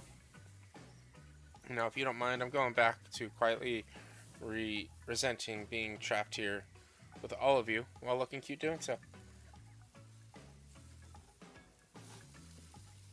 Do like her outfit. Getting Race hasn't had enough time to work up the courage to speak in front of a group. Oh, perfect. There he is. Take us home, Rick. Oh, hey. That was fun yesterday, huh? Yeah, I mean, not like too much fun. That would be weird. But like a good good amount. Fun. Or Wraith. Just stand up and explain how yesterday made you feel. I think I need to process everything by myself. I'll see you all soon. Damn, what a power play. Keep on wanting more. You're getting good at this game, or sexy, true-to-life experience. Shame you didn't get to eat any breakfast, but so be it. After breakfast, you head to the hot tub by yourself to clear your head. Yesterday was, in short, a lot. Before you get there, though, something catches your attention. You hear that? Who are you addressing? Me? Well, yeah, I guess that is okay, right? You know, might be pursuing a relationship with one of these 4 fine killers, but it feels like the person I'm getting to know the most is you, narrator.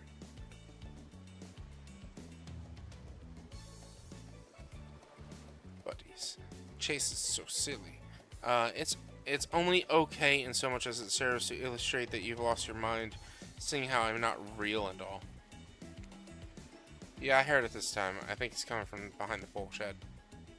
No, stick it there. A little more. A little more. Oh yeah, that's it. How's that feel? Intense. Nice. Yeah, it feels right. This is uncomfortable. I don't need to take that and put it right. Yeah.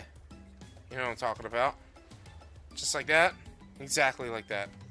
I swear I had no idea these two even do, whatever it is that they're doing. Oh no. I'm afraid to look. Please say something so they know you're close by and can hear everything. Oh wow, look at that super cool bottle of Trickster brand suntan lotion someone left on a chair. Anyone know where I can buy some? Damn it.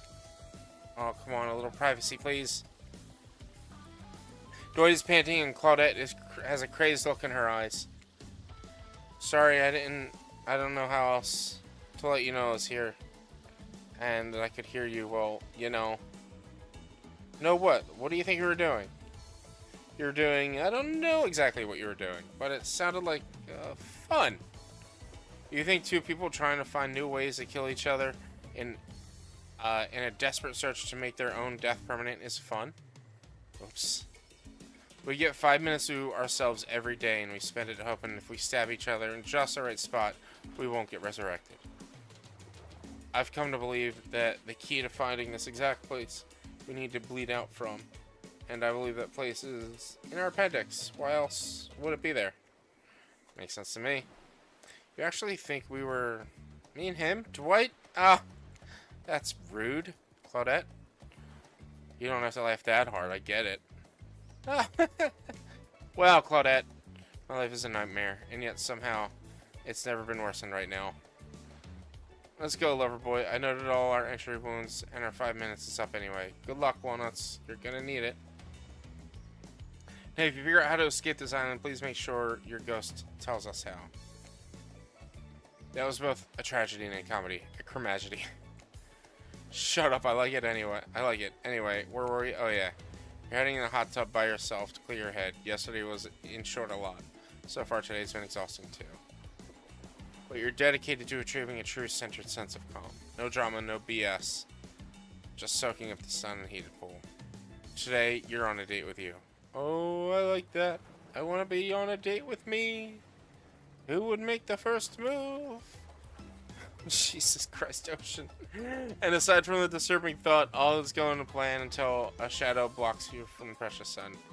Spiky tipped like a palm tree and bending over to screw with you. But it's no tree at all. It's... Hey, babe. Breakfast was weird, huh? Everyone just getting up and announcing how they're feeling? What's that about? Some forced kind of check-in with the group? I don't like it. Fishy. Kinda lazy. Whatever, though. Breakfast is dumb. No one should eat before noon or after 4 p.m. Yeah, I do intermittent fasting. You see my abs, by the way? Maybe you can see them later. At my private stage on the other island. You know, IP Island? Where all Hollywood celebs hang out. If you play your cards right. I could give you a private show. Catch you around. His abs are pretty amazing. You gotta give him that. And the blow-up bat, threatening but adorable, makes for an interesting silhouette. Genius design. He's a psychopath, just like the rest of them. You gotta give him... You don't gotta give him anything.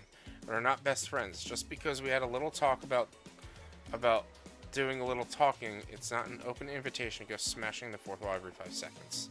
Okay, now that that guy's gone, we've got some ground rules established. We're definitely going to abide by it. It's time to lay back, take some deep, slow breaths, and nope, another shadow. These people will never leave you alone. Let's see who it is this time. It's Wraith. That checks out. You two have gotten pretty cozy. Sorry if this is too forward, but do you want to get out of here? I'm in a place that's it's kind of, I mean, it's got, well, it's hard to explain. Actually, it's kind of weird.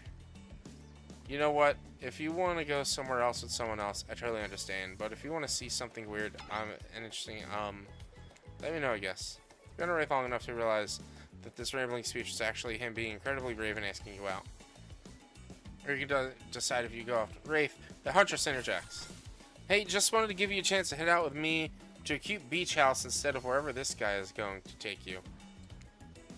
He'll probably read you some poetry and force you to learn Petrov's chess deck.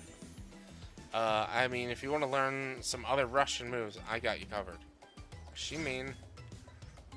I'm talking about Barnya, the traditional Russian folk dance. You all have minds in the gutter.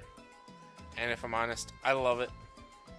It's of choice. You weigh your options quickly because you can only go on one date today, and you also don't want to be hacked into pieces for saying the wrong thing. It's always good to remember that these are cold-blooded killers, but you know what they say. When life gives you lemons, you make lemonade. And then die horrible, wrenching, writhing death after drinking it in because the lemons were poisoning all along. Sorry, this island's got me tilted. So who'll it be? Oh boy. Let's go with Huntress. We didn't get to really spend time with Huntress yesterday. So we're going to spend some time with Huntress. I gotta go with Huntress. Whee! Is that Button Mask? Are you just happy to see me, forest friend?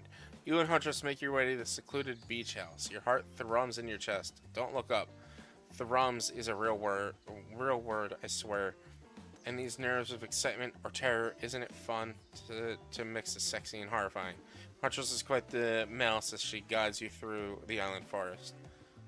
You struggle to keep up with her. She moves like a jungle cat, all muscle, and silently leaps across the thorny bush. She halts suddenly, and you crash into her, having been desperately trying to keep up. You follow her gaze and realize that you've arrived. A cabin in the woods, obligatory in nearly all the horror films and stories, and you've come here willingly with a fearsome killer. Great job. The cabin is cozy, but something seems off about it. You can't quite put your finger on what it is. Huntress stares at you through her bunny mask, cocking her head to the side as if to gauge your reaction to her hideout. Are you going to invite me inside? Why do you need an invitation? Are you a vampire? No. Oh. Is it just me, or did Huntress seem a little disappointed? Don't peg her for a lover of Fang, but I don't judge. Come in, let's explore. Follow her inside. It's creepy, rickety, and definitely not up to code, but it has a certain homey charm. Quite the decorator. She blushes. Indeed she is. A chandelier made of bones hangs delicately from the foyer ceiling, and a collection of trinket lines the mantle. Someone tells you that the people who once owned these things are not of this mortal coil anymore. Could you be Huntress' next victim? I just realized I have to take my nighttime medicine. 1 second.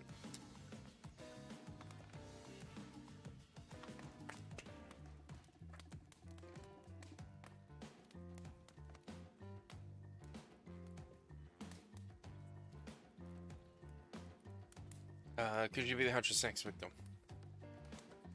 The thought gives you a wicked thrill. Hey, she's looking at you again. What do you think of my collection?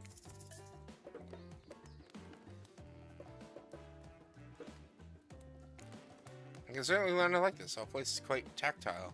There's so much to look at. The organized chaos makes me want to craft things with my hands. I knew you'd like it here. You have an eye as someone who appreciates fine stolen things. Can't wait to go treasure hunting with you. We could find so many more goodies on the island. But first, what do you think the other killers on the island? I mean, Trickster is pretty out there, but everyone else seems like they're having interesting backstories and whatnot. A little gossip, huh? What are you playing at, Walnuts? Huntress considers this for a beat. She seems of two modes, thoughtful and explosive. You hope to never be on the splash zone when the explosive part merges. Why? Are you jealous?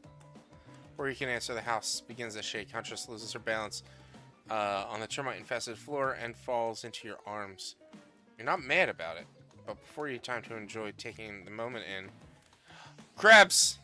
Oh no, it's an attack. A horde of killer crabs invade through the crevices of a poorly constructed cabin. They race at you and Huntress in swarms, clacking their razors sharp claws at you. You must act quickly. What will you do?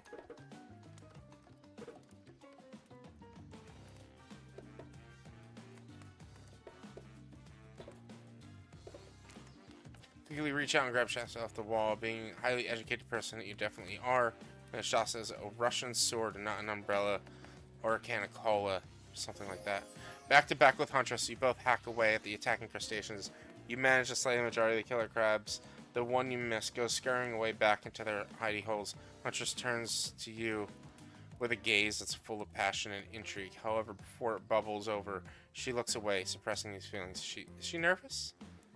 Huntress sits down on the wicker couch and begins cleaning the guts off her hatchet. It's an obligatory scene for every killer. You're just happy not to be the source of what she's wiping off. Looks like we're having crab for dinner. She doesn't smile at your joke.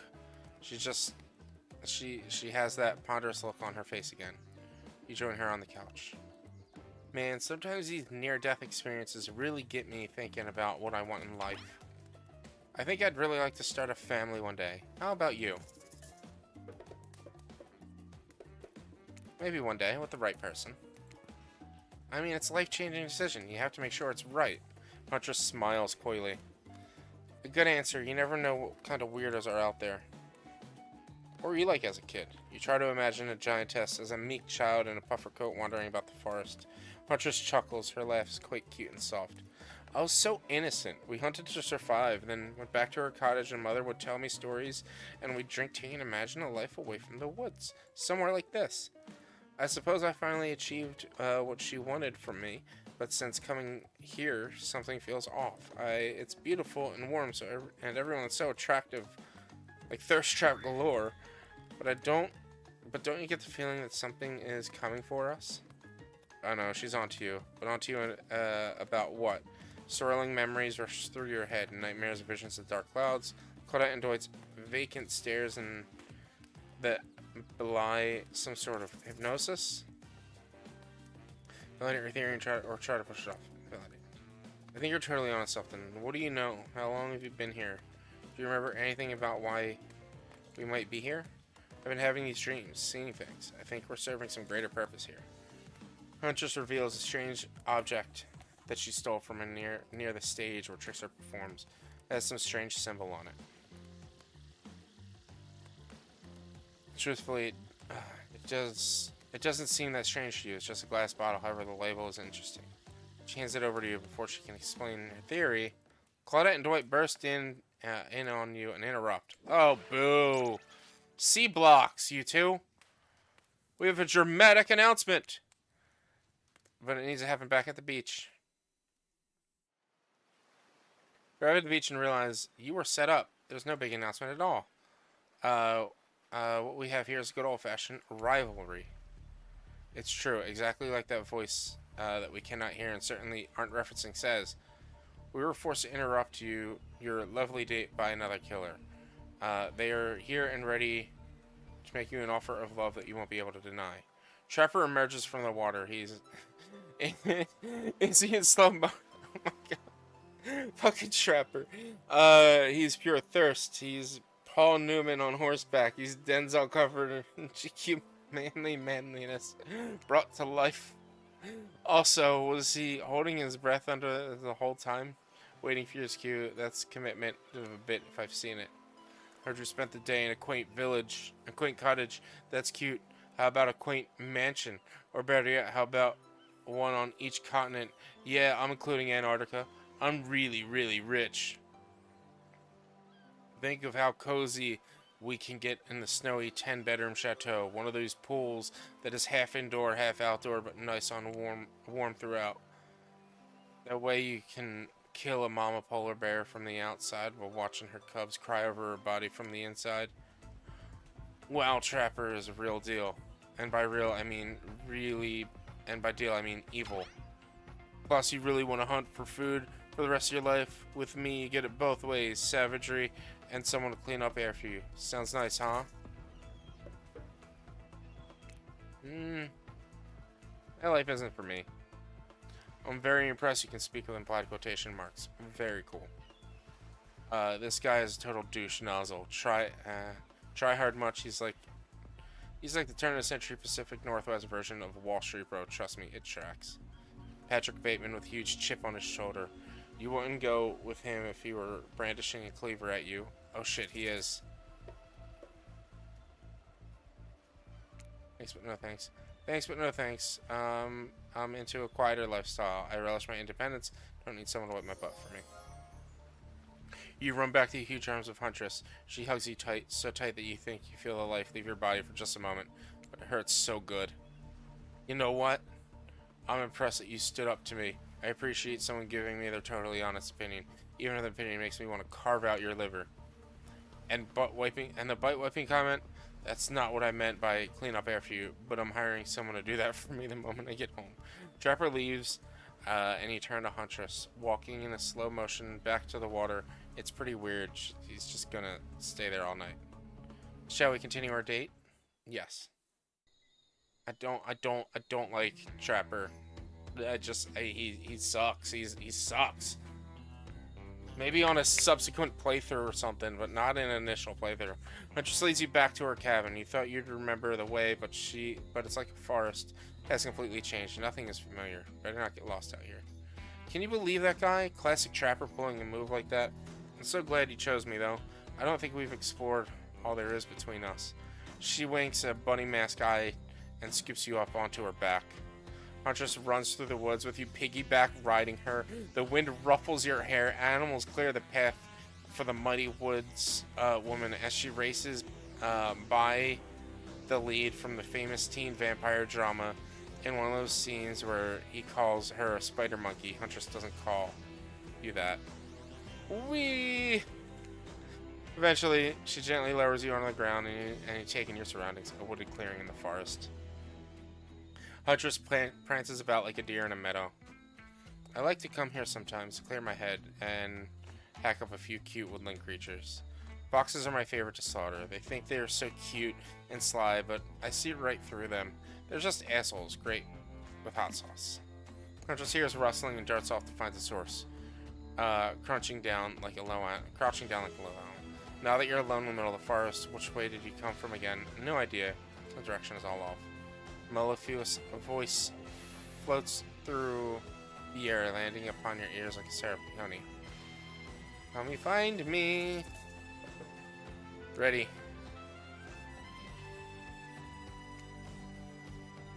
Perfect. Not bad. Not bad.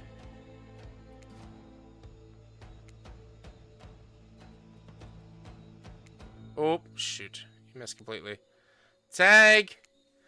You bop Huntress on the shoulders and you find her. She high-fives you. You trying to date this young lady or just, bro down all day? You're so good at hiding. I'm having a real blast. Thanks. They say it takes 10,000 hours of practice to get good at something. Hey, they do say that. That was fun, huh? I keep trying to just relax and have a good time, but that's really hard for me. Anytime I let my guard down, something terrible happens.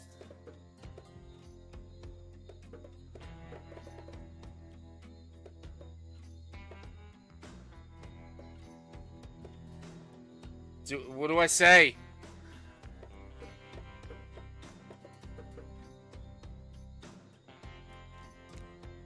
Like what?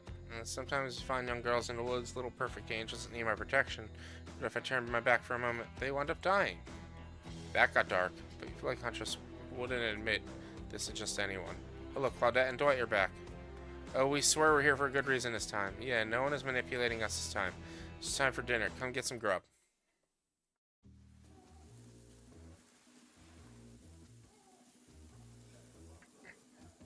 What a fun day you've been having. I can see it written all over your face. You're shining. And that's not just the remaining anxious sweat from spending the afternoon courting a psycho killer. No, you're really feeling this whole romantic experience. Don't worry. I'll keep your dirty little secrets. But enough gentle ribbing.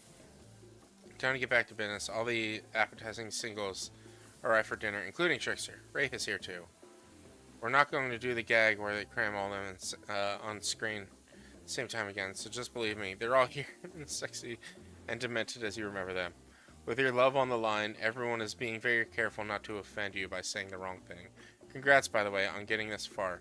I'm surprised you are that these four are falling for you, no matter. No, not because of your personality, but because you just met them yesterday. However, since Trapper seems to be like the biggest long shot to end up holding onto your heart, he throws caution to the wind and speaks up. It's a pretty small consolation prize for being the least loved killer on Murder's Island, but hey, letting them have this one moment in the spotlight is the least we can do, and heaven knows they won't do any better. If I'm dining solo, I'm eating what I want, and you're all eating it too. Lamb shank, rare, salt, pepper, no sauces allowed, and served with one single piece of broccoli, so Wraith won't complain. I like broccoli. Gives me horrible gas. Oh, I don't like that. Buddy, wait till you smell what rare lamb does to my bowels. It's awesome. Dinner will be served shortly, but certain power brokers would like to know about your day. Would you like to share your day with the rest of the group? An interesting day, sure, but how would you describe it to the others? Say too much or too little and it could affect your standing with the group. I just don't sit there and say nothing. Though you're brushed with death. Today was nuts. We went to Huntress' secret cabin and killer crabs attacked us. It's true, I'll fall asleep tonight on the delicious sound of crunching crustaceans. That would have never happened in my yacht. I grind them up. Much more satisfying way to kill crabs. At least those kinds of crabs I have a little comb for the other day. Dwight and Claudette bring out dinner. Everyone eats in silence. No one trusts anyone now, and they're all very tired. Oh wait, no, sorry. It's a true supernatural horror thriller set in Antarctica. not a charming parody dating sim set in an undisclosed tropical paradise. Bon appetit! Touch me, bone. No, almost everything we serve has a lot of bones in it, even the vegetables. Possible avoid on this island. Jesus Christ. Everyone eats without speaking. Tensions are rising, both sexual and deadly variety. When everyone finishes, Dwight and Claudette come back to clean up the table. They linger around as you pick up your plate and take your napkin and dust crumbs off the table. What would you like to say to the servants? Thank them. Having us serve is much appreciated. Everyone, if you please so kind as to follow us to the fire pit, we'd graciously appreciate. We've been told something big is going to happen, something that will change everything. You can go willingly or you can go unwillingly. You have no choice. Tough cookies. Do you have a choice on how you said that, dweeb? Yes, and I immediately regret how I did. Good. Something needs to change around here. Fire is rebirth. Fire illuminates the soul. But the fire isn't too smoky. Smoke hurts my eyes. Pretty sensitive eyes. I'm also horribly afraid of it. Fire, I mean, not my eyes, because childhood trauma involving fire. Finally, everyone starts moving toward the fire pit, if only to get away with Wraith's complaining. I feel so bad for Wraith. Like, this is the unfortunate thing. Like, they made Trapper suck. He's a dude, bro, and he sucks. So I don't want to date Trapper. Wraith is depressing. And, like, I don't know. Maybe I just identify with Wraith too much to where, like, I don't really know if I want to date Wraith. But let's see. Huntress is giving pure golden retriever vibes, and I love it. I love it so much. So it's tough because even I like Wraith, Huntress, and Spirit. I'm like digging all of their personalities. Trapper I just can't stand. But like Wraith is like a little too down. You take a seated comfortable log, feeling the fire seat against your skin, and wait for the other killers to take their place, wondering who will want to tell a story this time. Will narrator tell a story? I bet your stunningly creative mind. Hey, you think, are they allowed to simply place thoughts in my mind like this? Doesn't that seem fair? Everyone makes their way in, but something unexpected happens. Nothing happens. Something almost always seems to be happening here, so nothing's probably a great sign.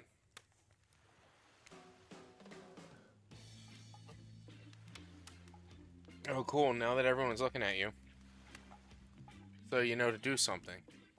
Should I pick someone to tell a story, or could we play charades? Boggle? Well, we're actually thinking, why don't you tell us a story? Wraith points a spine and skull staff thingamajig at you. You duck out of its way. Who knows what that thing can do? Probably shoots lasers. Try not to bore us. We're just very interested in you. Don't speak for me, Huntress. Now, you can't tell if you're warm from the fire or if its nerves heating up. I know the fire is right here, but maybe if we stop talking about it all the time, we can start to pretend it's not here and doesn't, threaten to burn us all alive. He's not supposed to hear me. Get out of here, Wraith. Walnuts was about to make an important decision about telling a story or not. Alright, I'll tell a story. Sure, I'm game. I hope it's a mystery. Okay, so what type of story do you want to tell? Let's tell a story of adventure. Alright. Alright, you like Dwayne The Rock Johnson movies? How about some adventure? Now we're talking. It's not my favorite, but I respect your choice and will nod politely. You don't have to say that, Wraith. Just nod politely. Okay, ready? Here goes. I really like to go fishing. Solid hobby, great foundation for a story. Sure. You pause. Everyone was waiting bated breath. No pun intended. Oh, wait. That's it? Not much of a story. Barely even a thought. My phone was better than your story. Sure. That's all you have to say. No, you were kidding. No, I was just kidding. So what type of story do you want to tell? Let's pick a personal story. We get a little personal now, if it's okay. The details are the best, often the most sad. Bit of a love story. About two strong hunters who meet when they're both trying to bludgeon the same wily wyvern. About a deranged killer who makes only women who ever believed in him witness a display of shocking violence. Not quite. It's about my parents. They met at a party in college. He was hosting. She'd been dragged there by some friends. Oh. He just Trickster's like, I'm out. They couldn't have been more different, and yet, as the night went on, they were drawn to each other. She made fun of his taste in music. He took an interest in her major, women's studies, and they were married within 2 months. A bit soon to know if you can trust someone, don't you think? It's so sweet. Exactly. I learned a lot about love from them. If you know, you know. Some people don't need years to get acquainted with someone. Love could spark from a look across a campfire. Now you've got their attention. Each killer is furiously attempting to catch your eye from across the fire pit. It's quite alarming, actually. Except for Trickster, who has headphones in, loudly playing his own music to drown you out. Oh, Jesus. That was not a very good story. I don't mean to insult you. Actually, quite bad. Sorry, but this narrator keeps it real. We'll just end it there. So, who else would you like to hear a story from tonight? You look from killer to killer, trying to decide who might be most entertaining. Because I feel bad that we didn't go on a date with him, we're gonna go with Wraith. I guess if you want, let's see what story I could tell. I can tell you one about Mami Wada, a beautiful African sea goddess who would lure men in with sex and then reveal her true form as half woman, half fish, making them swear to be true to her and no one else. Long story short, usually ended badly for the men, which is the end of the story, I guess. My bad. Let's see. There's one about the mysterious cult that would demand human sacrifice to, No, that's no good. You don't want to hear that one. There's a living tree. Its branches were more like tentacles, and it oozed a strange liquid from its bark. One time a girl I knew drank the liquid. She disappeared that night. But a week later, a new tree appeared, and a very familiar-looking face etched in the bark. It's a bad story. That could never happen. What about something truly horrifying? One time I was doing my maths, and I mixed up the quadratic equation of the Pythagorean theorem. Just for a second in my mind, I guess I was tired, but wow. That was really scary. I'll hear more about the head fish later, particularly the fish part. It's not just you, Walnuts. Half the time I have no idea what the hell Trapper's talking about either. When you're hot and rich and extremely scary, you start to think people will just accept whatever you say. That was story time. A lot of people like to take pot shots at sequels, but I think every good story deserves a follow-up. When you think it's the end, the sequel almost never as rewarding as the original. That's why I'm much more a fan of an episodic style of storytelling. Knowing it's a series takes a lot of pressure off any individual installment and builds a greater sense of community between one another. Tell me, Walnuts, if you could delete any sequel from existence, what would it be? And don't answer that we don't actually care. We just make sure that we seamlessly move on next segment evening. God forbid a small talk got in the way of a romantic twilight moment. But I'm gonna need you to shut your trap. You know, we need to get back to that thing we do whenever we're not on screen. Okay, have fun tonight, and and try not to wink wink end up dead. Why do you say words wink wink out loud when kind of double entendre are getting at with the end up dead thing? Dwight is physically incapable of winking, not since the accident, and you do know that all of these people are despicable criminals and double-digit kill counts, right? Except for Spirit. She really doesn't belong here. She's strictly a victim, not a perpetrator. No wonder she's pissed. Did I hear someone trash-talking Spirit? Deal me in. What do you say we take this sock to the hot tub so I can soak this bod while I roast that ghost with some killer hot takes? Please, enough talk of burns. The thing is that things that are lit are getting blazed. It's enough that these activities have to be set next to a literal fire. Must I be surrounded by figurative flames as well? What if we turned and ran as far away from this place as we could, just you and me? Those spindly legs, you probably tire before you got too far. If it's running away to someplace more secluded, Walnuts is after, should obviously join me. Have you seen these legs? Pure power. Not that my walk speed reflects my giant stature, but that's because I chose to move slowly for stealthy reasons. It's my own choice, completely logical. Why is everyone so obsessed with comparing themselves to each other, creating drama? I'm so over all that. Don't you get it? Society just wants you to trick fighting with each other so that corporations can swoop in and sell you fake solutions for fabricated problems. I'll be sitting in the shade drinking something locally sourced while thumbing through a public domain novella printed on recycled paper because I refuse to play their game anymore. It's like she's actively trying to be unappealing as possible. Does it really turn anyone else on, or just me? Despite Trevor's insatiable appetite, it seems his attention, along with the attention of everyone else, is still on you for a moment. If you could, I don't know, just pick one of us, maybe we could all move on with our lives. Or, you know, just special projects or something. And who will it be? Who will we head off in the evening event activity? Just saying, you might not get a ton of chances to date around like this before your time on resign comes to a close. And no, I'm not satisfied with that name either, but with its streaming reality TV show boom happening, it's pretty much all that was taken. Which killer would you pick? And yes, we're back to excluding Trickster because of that guy. Let's go back out with Wraith. Wraith? I knew you'd never pick me. Who am I kidding? But I did pick you. Wraith immediately turns and runs away. It's not like he didn't tell you what we were getting into. Well, follow him. Oh, poor Wraith. Catch up with Wraith, and as usual, he appears a little anxious. What's wrong? You seem a little off. What's wrong? Harry stops and tries to look at you. After a moment, he relaxes. You can tell, you must be getting to know me pretty well. There's a big sigh again. Sorry, sometimes I get too into my head. You nod understandingly. Well, maybe there's some way we can get you out of here. Just getting down and dirty in the sand, so just throwing a frisbee. We're on the beach, we can throw around a frisbee. Well, it's dark and I don't really like sports. But you know nothing about him, disappointing on us. Who knows, maybe it will work.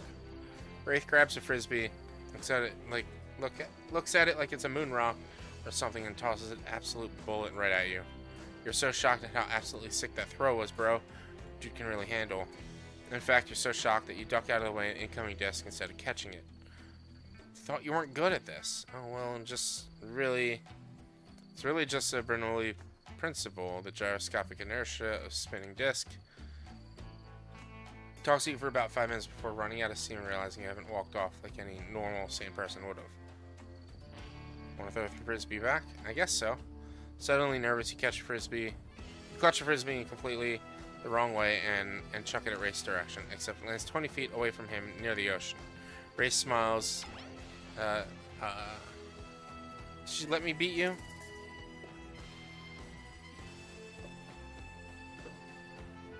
You caught me. You laugh in faint embarrassment. You caught me. Ray sighs shockingly.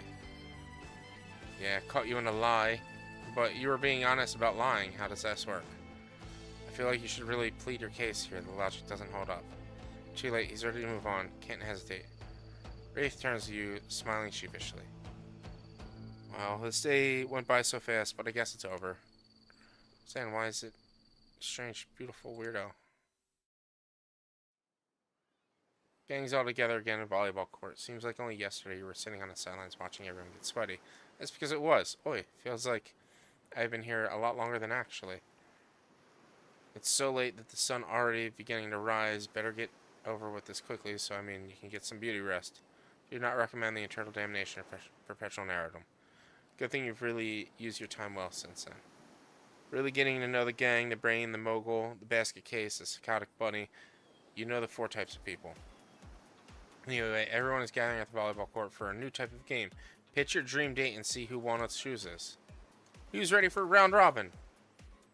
How round are we talking? No, not to eat, Huntress. Each killer gets 2 minutes to tell you about the dream date they have planned for you tomorrow. In no particular order, which is a weird thing to mention, right? Also, almost like the order does matter. Trapper, why don't you go first? You think you deserve it, even if the case is subtle dig. Stop talking.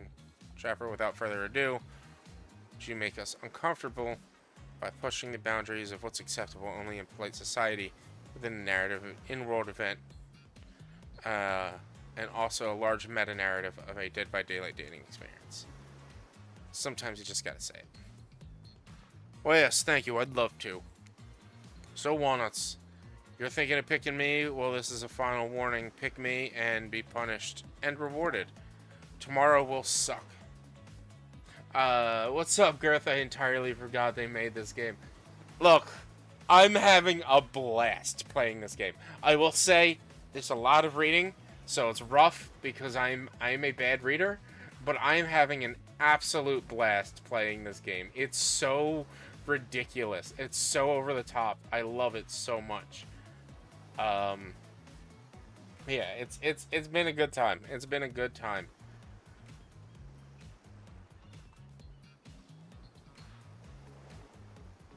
It's just so silly.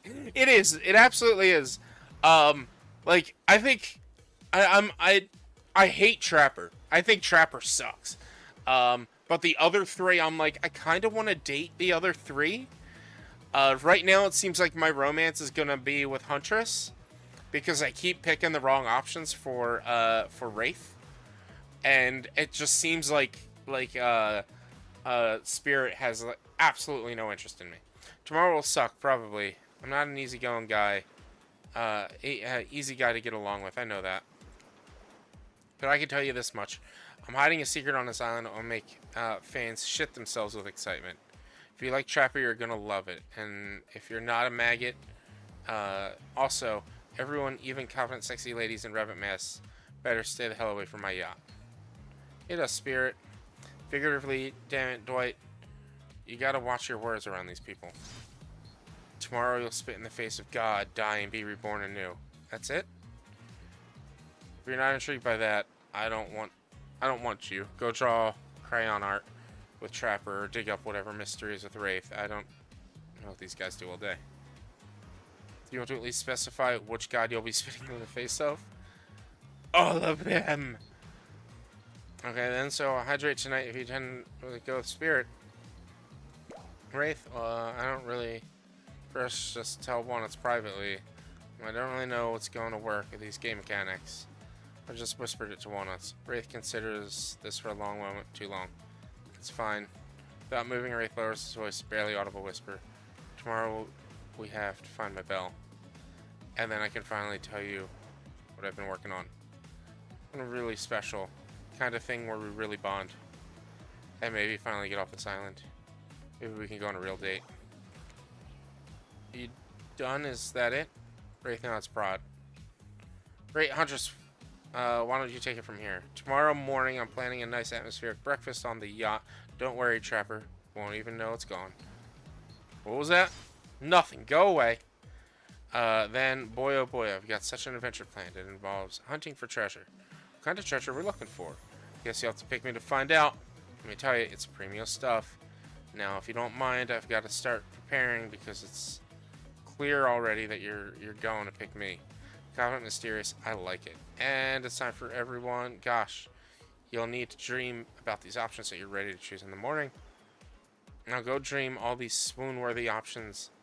Make a choice, come. Have a swell night. Forget to mention something? Oh gosh, how could we forget? Before you run off the summer peacefully, there's one more thing to do. No reality survival dating competition parody would be complete without singling out one of our contestants who's already teetering on the edge of psychological break and giving them a little push. Hold up, this has been a survival dating competition parody this entire time and I'm now finding it out. Come on, the signs were there, you just didn't read them. Welcome to Murderer's Island! And it's now time to eliminate one of the killers. Oof, it's like butchering, but it hurts even worse. Can't kill a killer, but you can break their heart. Do you dare even try? You mean... That's right, tomorrow one of these sexy slices will not be eligible to take you on a date. Who's it gonna be? But why? It's because it's dramatic. Because it's surprising. Because it's a classical reversal of fate. And it'll hurt someone's feelings, someone dangerous. Let's go on a beat, champ. Thought in the process. Trapper seems like he might throttle you in your sleep if you eliminate him. That being said, at least you'd see him coming. Spirit could be anywhere she floats, and I hear she can disappear. Hard to track. If you get rid of Wraith, he might cry, and although I totally support normalizing men crying and being vulnerable, it might be an ugly crier. Huntress, she might pretend to be okay, but then you'll start seeing her behind every tree. I'm trying to say is, I don't envy you, boss. What sociopath are you eliminating? It is going to be Trapper. Very simple. Trapper, you can scare the living shit out of me. You're eliminated. So the Trapper back can sleep with his eyes open. That's fair. Honestly, though, I don't care. You suck. Not in a good way. You bore me. Your personality-free maggot. I wouldn't even be fun. He is such a freaking guy. Oh, you're rejecting me? You're a jerk, and I hate you, and you're such a bitch, and blah blah blah. He's such a like freaking dude. Oh boy. Oh boy.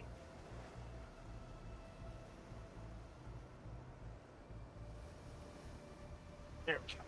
There we go. There's a chance. So really, this is win-win for both of us. Still might kill you though, out of principle for eliminating me. Sleep with both eyes open, and have fun on your date tomorrow. You've broken the heart of someone heartless, you should go get some shut-eye. Don't worry too much about the broken heart you left behind, because of course they'll be receiving a consolation prize. They might not get to go home with walnuts. It's all over, but they'll never sleep again. That's right, we're sending our eliminated player home with their own mostly new trickster body pillow. The best thing a real thing to the real trickster. It might not hug you back, but it definitely won't try to stab you. And how do we know? Because I've tried it. That's right. It's Dwight's tested. Claudette approved.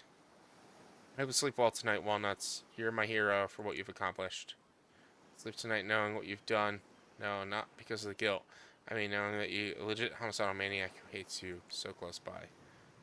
How can you sleep tonight knowing what you'll do tomorrow? I don't know how we'll do it, but you better go before Dwight and Claudette come back and put you to sleep themselves. You know those two schedule. Crazy way to end a day, elimination. I don't even know what kind of game. Let's check to see with everyone, especially with our loser. Everyone deserves a send-off. See how things go tomorrow. I suppose I'm not expecting anything. I tend to shut my mind off during hard times. I know I seem all excited and devil may care, but the truth is I'm really pessimist at heart. That tends to happen when your mother is skewered by an elk when you're wearing her young, or when you were young. Yeah, how'd you know? Well, I would guess. It's also the only thing you talk about. You'll excuse me, I think I saw a raccoon over on that tree, and I'm feeling peckish. Don't really know what's happening here. I honestly haven't been paying attention. Oh, walnuts. Sorry, I forgot. I'm focusing on other things. More important things. One way or another, I'll be here. I won't be here much longer. I don't handle rejection well. At least I don't think I do. No one has ever been dumb enough to reject me before. Yeah, the more I think about it, the angrier I'm getting. And I'm a giant rage monster, so everyone in this room should be scared right now. Turn the camera off. Did I think there was a chance I might get eliminated? Yeah, I did. Did I care if I get eliminated? Not even a little. Does the volume of words I spend talking about how much I don't care about things signify deeper yearning within me to be seen, heard, and validated by those around me? No. What, you're not a part of this? You don't get a confessional. It's cool, man. I'm not a part of anything, you feel me? I'm not a cog in anyone's machine. I'm my own machine. This whole thing is pretty cute, though. Charmingly low-budget, old-school marketing vibes, not gonna lie. Kinda wish I wasn't so busy right now. I'd definitely be down with reality show-style dating competition with survival elements. But I got my new album, upcoming tour, finalizing a new sneaker line, producing limited series on my life, starting a new social media NFT crypto app, and God, I hate Trickster. He's such a douche. And these private gigs over on IP Island. My dudes, you gotta come check it out. IP Island is dope, and it's where real killers are hanging out. Fully licensed, no legal drama. Lawyers, take a hike. I'm gonna kill everyone at Trickster's. I'm gonna tell everyone that Trickster said that about them. Don't worry. I'm talking your favorite established characters from all over pop culture. You can be seen on the island. Hell, you'll probably can't even mention like Ghost. Don't you say it. Look, we get it. You're very popular and in demand, but we have a game. We have a game to get back to, and I don't want to get sued. Ghostface, come on. Whatever, I don't care. I'm the Trickster. See you around, Walnuts. You two are right. I have a name, you know. You do? Yeah, seriously. They do not pay me enough to deal with you people. Is it my turn? What? No, it's not your turn. You're sentient water. You're not even sitting in that chair. What's a chair? Nothing getting all wet. Now it's gonna smell like mildew. Okay, rude. Fine, let's just get this over with. It's your turn, Ocean. Do your check-in. Check-in? I was looking for the bathroom. Bathroom, are you serious? It's down the hall. It's... Oh no. No. The Ocean peed on the chair. Not you two. This wasn't meant to be a confessional time for literally every character in the game. It's okay. We don't have time to confess anything. We've been working our asses off for 2 days straight and wanted to sit down for something. Chair's wet. Yeah, I think the Ocean just peed on it. How's that? You know what? I don't care. You're looking pretty pleased with yourselves. I've got something to confess. Oh, great. What's it gonna be? You ate glue in the 2nd grade, cheated on algebra test. Watching Trapper get eliminated was the first time in this unending spiral staircase of pain that is in my life that I felt even a modicum of joy. Every minute that I'm alive is a nightmare. This place, the sun, these sweet sugary drinks. It sounds fun for a long weekend, but for an eternity, the unrelenting rhythm of crashing waves and wailing seagulls is like a crescending song of evil that makes me question the very foundation of the universe. Why am I here? Why are any of us here? What kind of sentient being would do this? Please erase me from this existence. Make it so I was never born. Pull the plug in the experiment. Let my soul be free. And please, please get me out of this polo shirt. Okay, let's get you to bed, buddy. I don't want to go to bed. Going to bed means eventually I'll have to wake up. I feel that, Dwight. I feel that. That's why I stay up late. Yikes. That's a weird way to end it. Well, what are you gonna do? You let the camera roll long enough, someone is bound to say something crazy.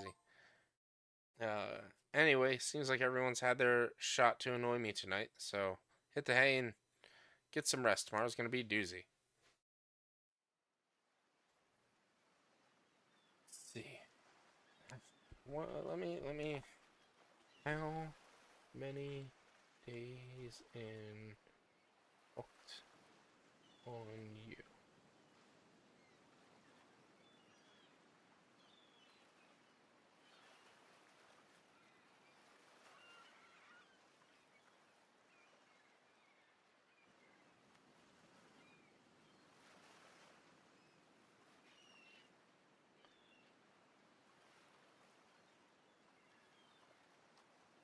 $70 minutes?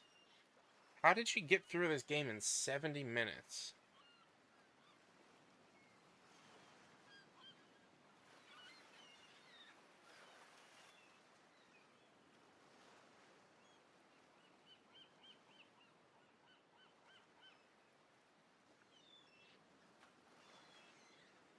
Whatever. I don't know. We'll keep going. Apparently we should be done soon. I don't know. Maybe I just read slow. Soft sunlight warms your skin, nudging you awake. You're also using killer crab as a pillow, which is sort of okay with.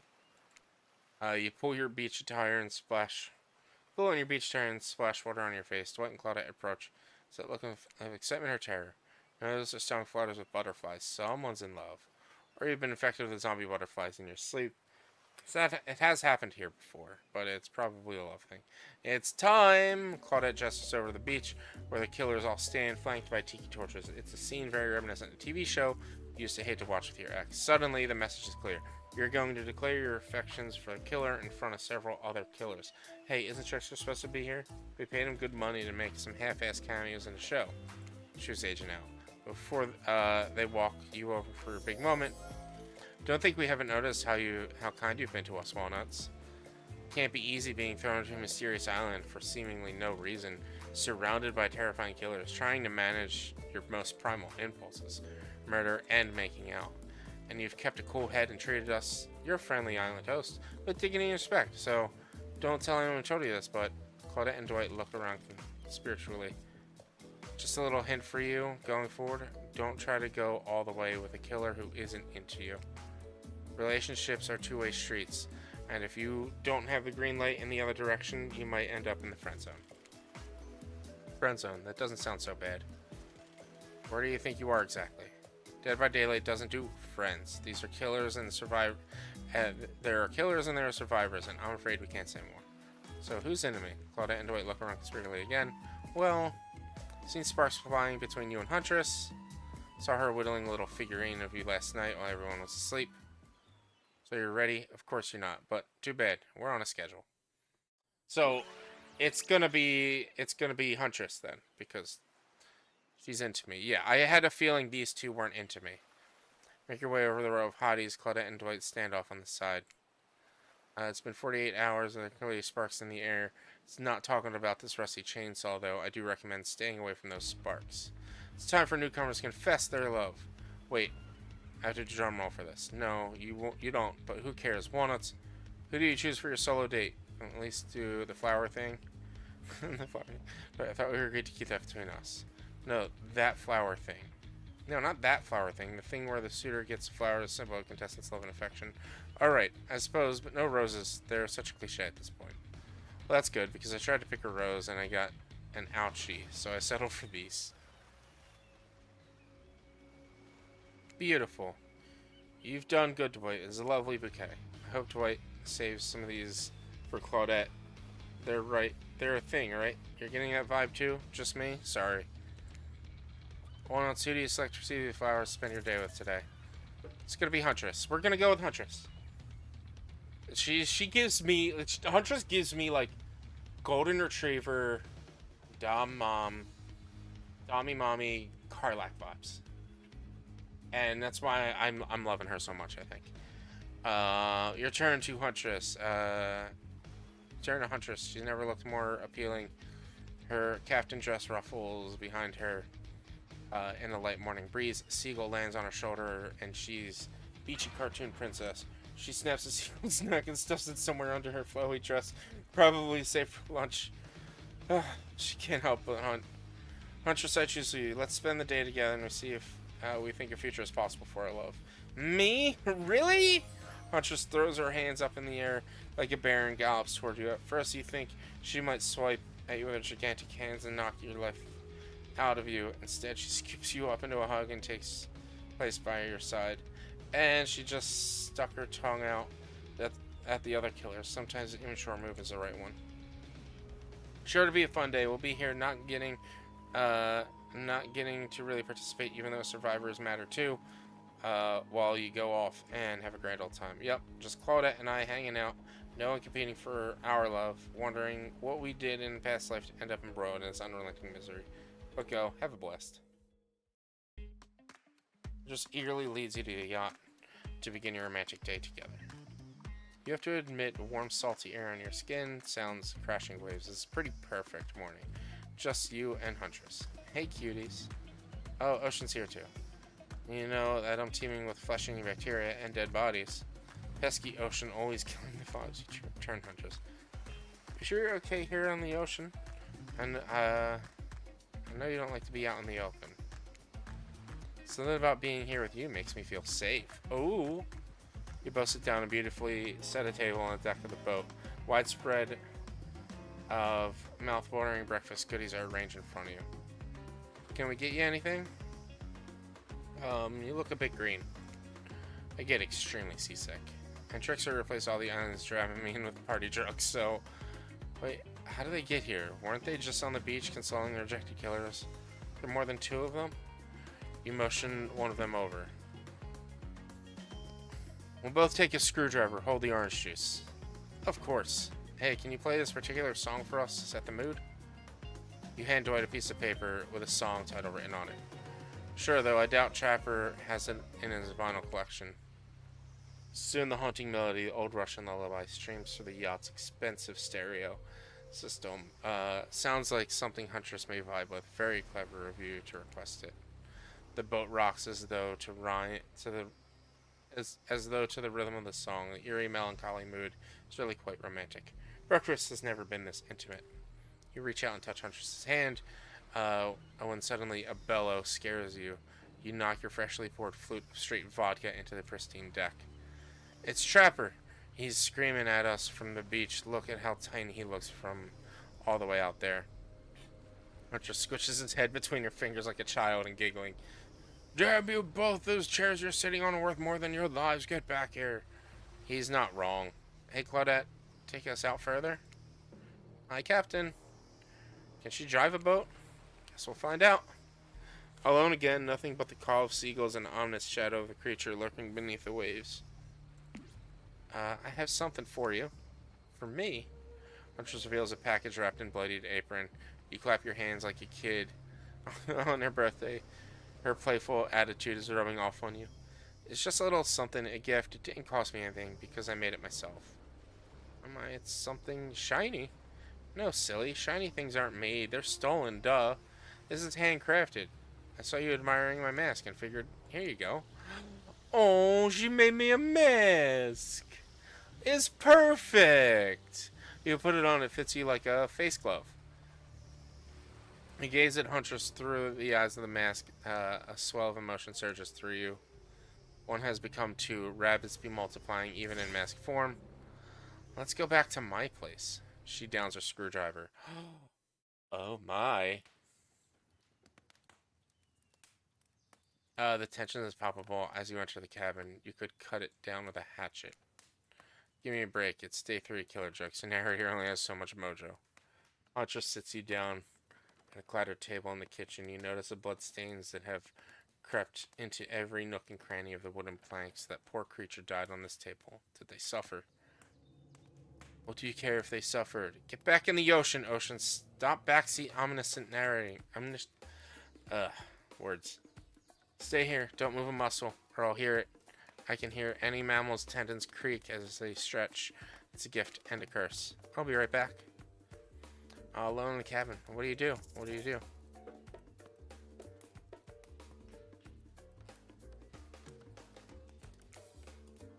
Clean up. Clean up. Everybody do our share. You half expect a flock of adorable birds and cute little mice to come sprinting to help you, but you don't because this isn't some fantasy. This is a gritty real world. Plus, I'm pretty sure she kills the adorable birds and cute little mice. So you putter around the room yourself, organizing Hunter's various trinket collections. Old bottles over here, discarded vintage doll parts over here. Various keys that won't open anything in particular. Does she have a drawer filled with these? Everyone has a drawer like that. One you lay a blanket down in front of the fireplace for no reason. No reason at all. You're certainly not imagining the naughty things that could go down in such a blanket. What's that in strong yet delicate in her? What's that in her strong and delicate hand?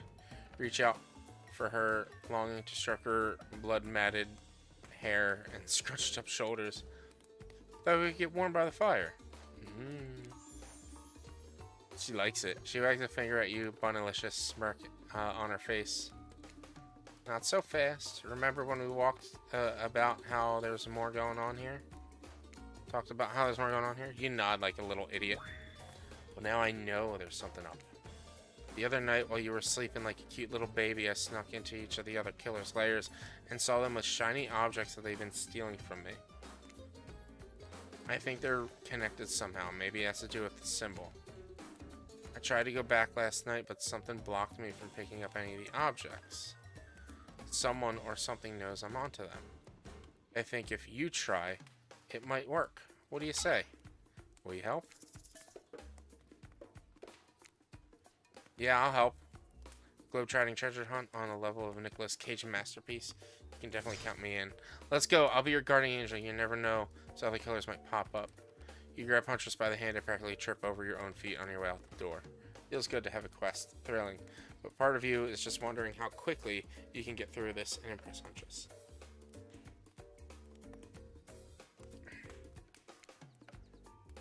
Soon she'll take you in her yoked arms. You'll spoon. Childhood crush on Popeye is making more sense. Where do you want to start? There are 4 killers who have stolen from Huntress. You're gonna let them get away with it. Which one will you investigate? Go to Trapper's Cave. There are 2 ways to get to Trapper's Cave. Do the whole, trap-based character theme he's got going, and you can rest assured that either one or both of these pathways is filled with traps. Turn to Huntress for advice, but she only giggles and shrugs her shoulders. You're on your own, it seems. Let's go through the forest. Come on, putting yourself on the ground, in the ground voluntarily, just asking to be buried dead alive. You like cascading through the leaves of the trees. It casts a hazy glow as you wander into the brush, leaving the cabin behind. But no matter this is Huntress' domain. Think it will keep her safe. Well, you thought wrong. As soon as you take a step off the beaten path, lands on a trapper's bears. He swore he'd get you. Maniacal laugh. You've stopped into one of my bear traps. I swore I'd get you. I just said that. In a trap, you've seen a lot of trapped animals, and I can confirm he got you. And well, crap, it's fatal. Damn it, Trapper. Again, Trapper play fair? No, not really. That's why we love him.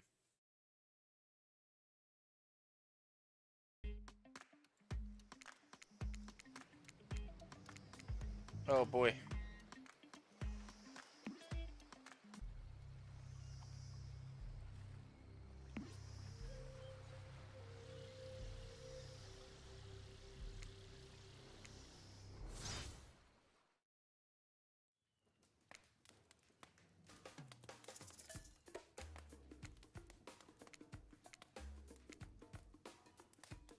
Hey, you're calling my buff really after listening to your problems.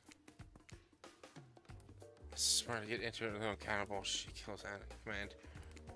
Raven. Seraphim. She's coming back. Wow, rude. And you reach out for the longest stroke. She won't reply.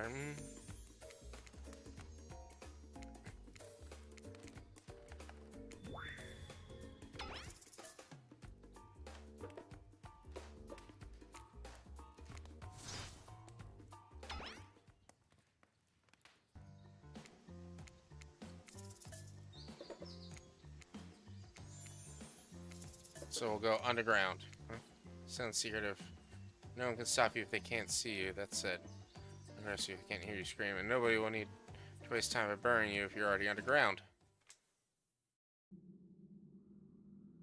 Surely a dimly lit tunnel like this must be rife with traps. However, you manage to make your way along distinctly uncaught by any traps, rusty, bear, or otherwise. I got this. You're doing great. You're not at all afraid? Oh, me? Nah. I gotta say, this is up there among the nicest, damp, and seemingly abandoned tunnels I ever wandered through. Look, it even has lights. Inspired by Huntress' bravery, you dig deep inside yourself and summon courage of your own, which is good because you're going to need it if you're going to head through a very murdery-looking passageway ahead. You enter a humid, shadowy cave, dripping water echoes all around. It's definitely not cozy like the cabin you left behind. You wonder, how deep does the pool go? Let's get this over with. When your eyes adjust to the darkness, you see Trapper. He leans against the wall, the wall of the cave, like a detective in an old noir film. I knew you'd come. Trapper, get out of my way or I'll skewer you and serve you for lunch. You're wasting your time. You'll never find what you're looking for. Unless what you're looking for is a minigame. A minigame? How unexpected. How playful. How about you play it right. Find Huntress' lost shiny thing. Peel them eyes.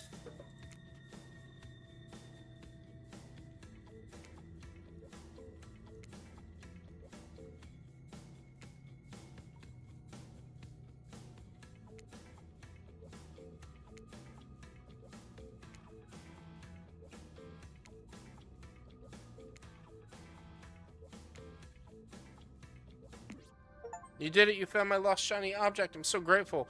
I could kiss you right now, but I won't because I'm pretty sure Trapper didn't actually leave, and he's still over in the shadow watching us. Later, Trapper, you thieving little perv. That's not fair. I'm huge.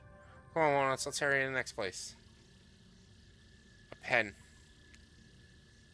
I think a regular old pen, but we need to point it out. Don't need to point it out. She's happy, and isn't that all that matters? 4 killers of stolen Huntress trappers. Investigate. Let's go with Spirit's Lighthouse. This is spooky as heck. Wasn't the beach sunny and beautiful just a moment ago? You're telling me that your precious thing is up there? Pretty great, right? Finally a good chance to activate these quads. You don't get legs like these from standing still. You already know I love a good workout. Running, jumping, climbing, rough housing. Oh, Gulp. Get that damn shiny thing before your immeasurable horniness melts your brain and runs down for ears. Yeah, I called it out. Obviously, everyone. So, shall we? Inside the lighthouse is so dark you can barely see the step in front of you. But that's okay, because you've got about 100 stairs to practice getting the hang of this in the dark. However, something about this gloomy place is really wearing you out and messing with your otherwise happy, horny aura. You can practically feel your mood going down, down, down as you climb up, up, up higher into the lighthouse. Finally arrive at the top. Spirit, you're looking pretty pleased with yourself. Yeah, I'm getting the hang of this whole being dead thing. Did you totally get sadder the closer you got to the top of the tower? This is me. Badly. Or my bad. I missed what she said. Got to share the wealth, and by wealth I mean unending despair. You're probably here for your precious shiny things that I've stolen. Good luck finding it. I'll be over here reading if you need me. Let's find a shiny thing and brighten the mood. Don't miss the treasure.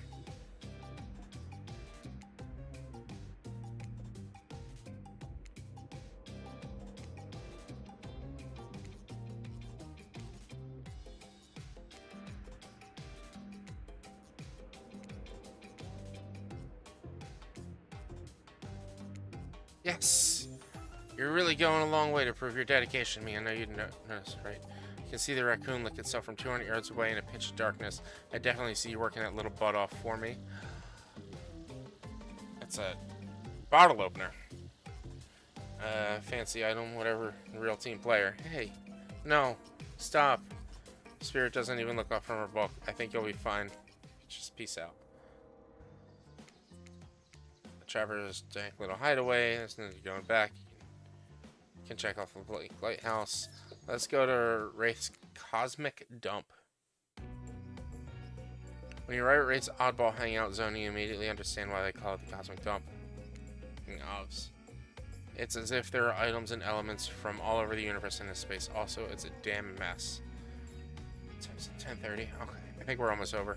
But it's undoubtedly a special place. The very air you breathe makes you feel like you're part of something much, much larger.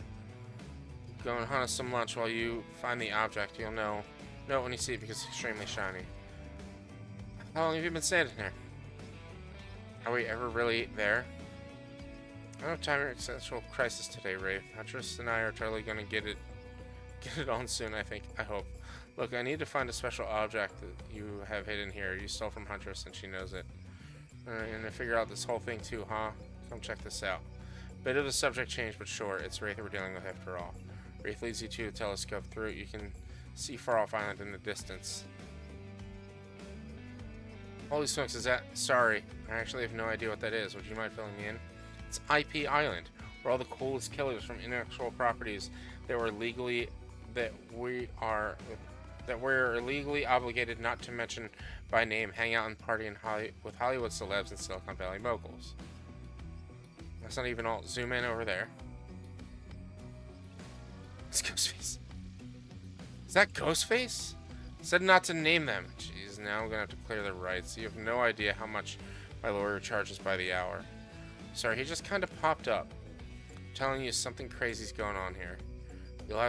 I'll have you know, I wasn't trying to steal anything from Huntress. I was just looking for answers, but also occasionally losing said answers. Yep, that's right. The thing you're looking for, I can't actually find it. So good luck, I guess. Oh, I like Wraith. He doesn't suck.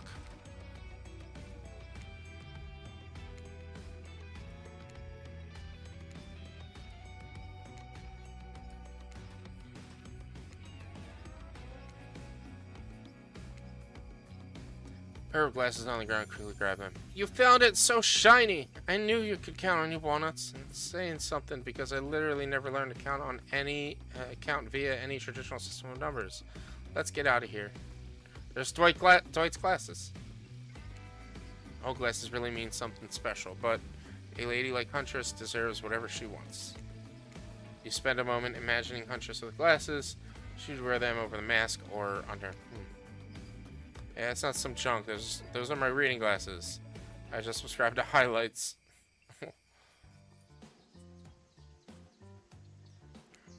Trapper's Tank Hideaway, Black Lighthouse, Race Hangout. which will you investigate Trickster's stage.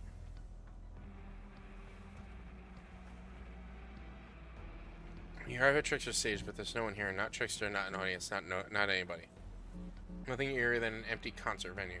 Think of all the fringe that I once swayed here, the beers that sloshed over the red solo cups, mosh pits, tall guys standing in front of you for the entire show, lifelong friendships that actually only lasted for one summer. Good times. My concerts are always an experience. You should really come to one of my after parties sometime. They're a real scream. I'll put you on the VIP list.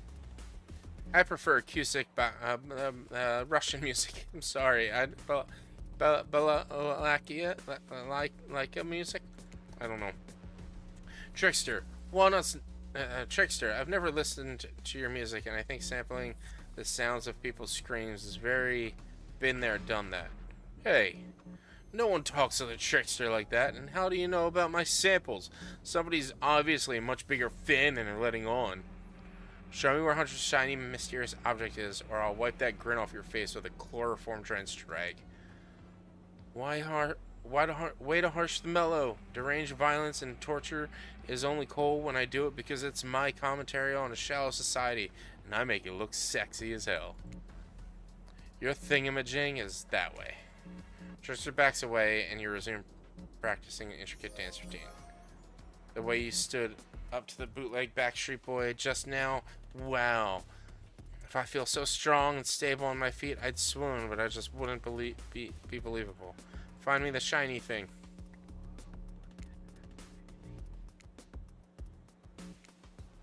Oh, that was way early.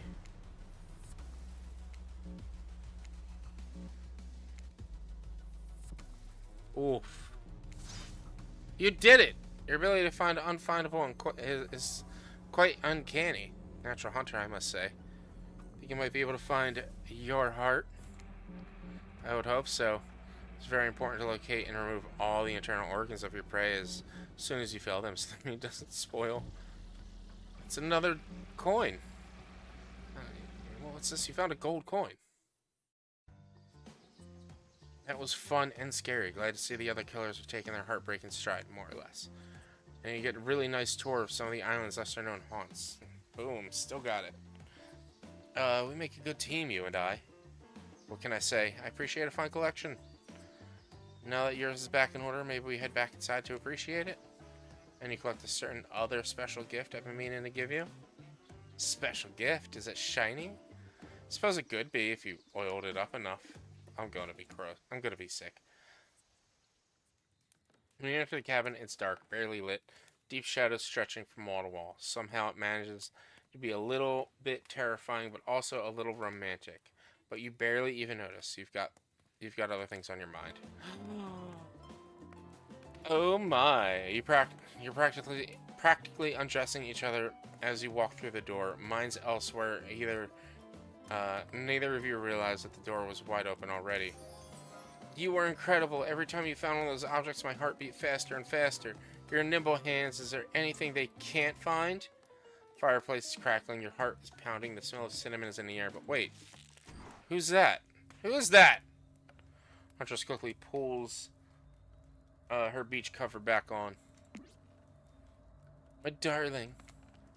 An older Russian woman bearing a striking resemblance to Huntress sits warming her hands by the fire. She turns to you in shock to see that she appears to come from a completely different time in history, wrapped in an old uniform, unfamiliar clothes, completely out of place here at this beach retreat. Without thinking, you blurt out,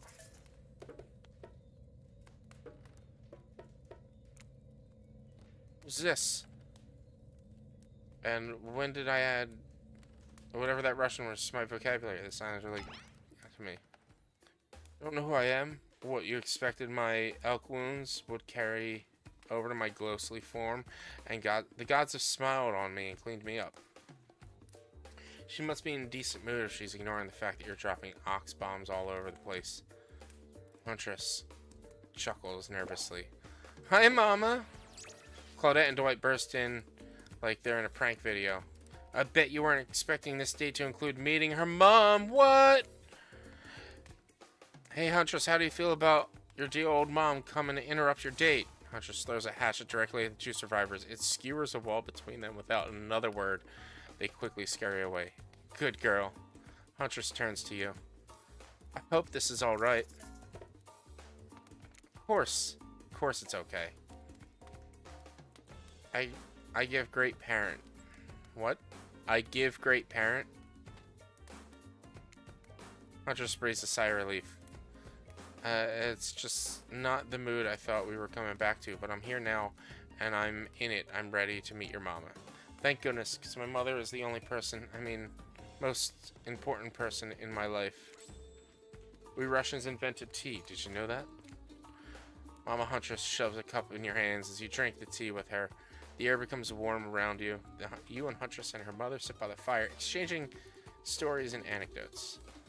Mama pulls out some old-timey pictures of young Huntress in black and white, holding bloodied animal corpses with a chilling, dead-eyed stare. You all laugh and eat raw meat of some kind. It's a lovely time, almost like you're back home. You've forgotten that you're on a possibly cursed island atop what is likely some sort of hellmouth. Look, that's not official lore. I just call it like I see it. Every so often, Mama Huntress clutches her stomach and her eyes stare into the middle distance. She mutters some sounds as if reliving the moment she was skewered by an elk. It's very grim. I like you. Thank you for indulging me in my tea and stories. So tell me, what are your intentions with my daughter? I don't know Russian. That means bunny. But you guessed that already, didn't you? Or by now you've got your translator app ready?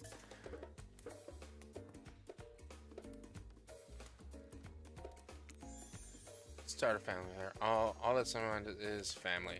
To forge our own forest dwelling with a brood of half a dozen at least, hunting side by side forever.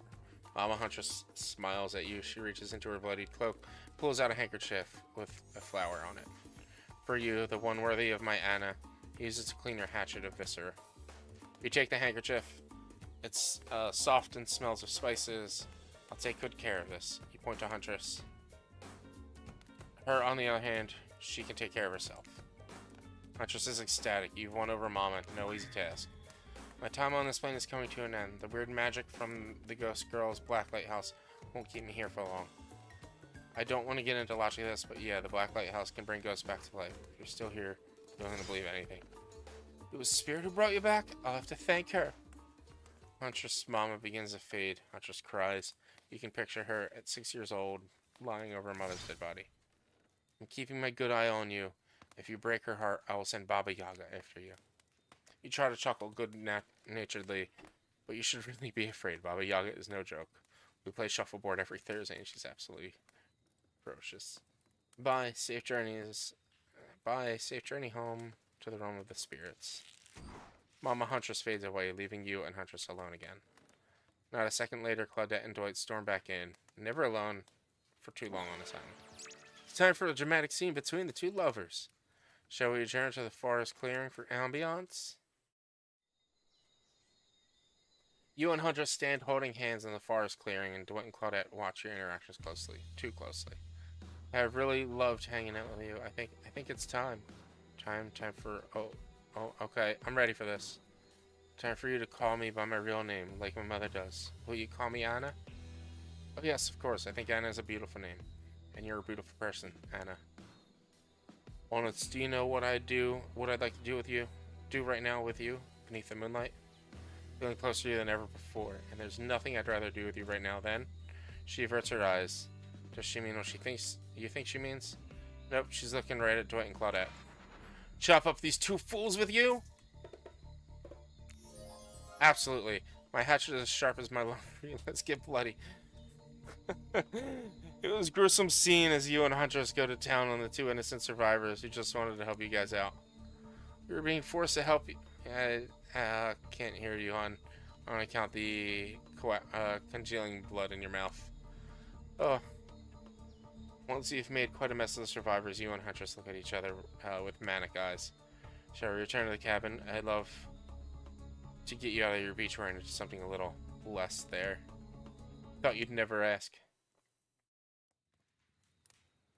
Once inside the cabin, Huntress strips off her caftan, revealing every curve of her muscled bod. You follow her lead, Disrobing for the first time since waking up here on the island. Yeah, you've been sleeping in your clothes. No judgment. It's a strange place. You kiss. We kissed. And yes, if you were wondering, it looks like she's gonna keep the bunny mask on for the 60th time. This is the part where I skedaddle. Decapitation, sure. Tiger maulings, love it. Dudes crashing into other dudes' car crashes. Gotta have it. But hanky panky, that I can't handle. I'll leave you horny kids to it. Junimore, persist boo. What? Just because Hunter speaks Russian doesn't mean I do. I speak Canadian French. It's a thing. Look it up. I'm nervously running my mouth now just to give you two time alone in the dark. Maybe. Stop me if you've heard this one. A hillbilly, a doctor, a clown walk into a bar. Fine, we'll get back to it. Post doing it. That's great. That's great. You and Huntress lie together in the warmth of fire. Everything is so perfect. You imagine Mama Huntress smiling down from beyond. Then you realize that it's pretty gross to imagine having just watched you watch all of that, and you try to stop thinking about it. That was incredible. You're telling me. The door of the cabin creaks open. You cover yourself with a blanket. Oh god, a severed arm claws its way through the doorway, leaving a trail of blood in its wake. No, we've walked right into a scene from a horror film. As soon as people have sex, they die. Not when I'm around. Huntress procures a hatchet from out of nowhere. Was that in bed with you guys? The wiggling torsos of Dwight and Claudette follow their chopped up limbs. Slowly, the pieces of their bodies start to put themselves back together. No way. Fucking deed, my friend. You thought this island would just let us die permanently? Haven't you ever played Dead by Daylight? Come on, we have to get to the final scene. I mean, decision. Claudette and Dwight lead you and Huntress back to the empty beach, and you both bask in the glory of being freshly laid. That sounds terrible, doesn't it? Like some sort of laundry detergent, freshly laid. Actually, maybe that's good. I'll get my agent to start circulating that. The island is strangely quiet. No sarcastic remarks, disguising a broken young woman from spirit. No strange wide-eyed stare from the socially awkward wraith. No threats of imminent violence or trapper. Even Claudette and Dwight are tight-lipped. They seem almost zombified. Last day, you beautiful piece of meat. You've done so well. We're almost at the finish line. You didn't think I brought you all this way without a plan, did you? What kind of sinister body of salt water do you think I am? A whoosh of dark energy surrounds you as it disappears as quickly as it came. The island noises begin to return. Birds chirp in trees, grass rustles in a light breeze. And oh look, the other killers are all here in the fire pit to watch a final ceremony. I can't wait any longer. The pomp of circumstances is agonizing. You're telling me. Stick to the script, Claudette. Okay, so Huntress, how do you feel about the newcomer? Are they everything your murderous little heart has ever longed for? Huntress stares you down for an agonizing moment. She steps towards you. Hey, so I think there's definitely something between us. Hold up, something. Something? Yeah, something great. Animal magnetism, my legs are the trap, and you're a little snowshoe rabbit running through the underbrush. But isn't quite soulmate status. It's not? You must have felt it, or maybe you were too distracted feeling other things. But I'm sorry, what I felt, no matter how spectacular, wasn't love. No, Huntress. Anna, but this doesn't have to be the end. I'd love to tie you up in my basement and see where this all goes as friends.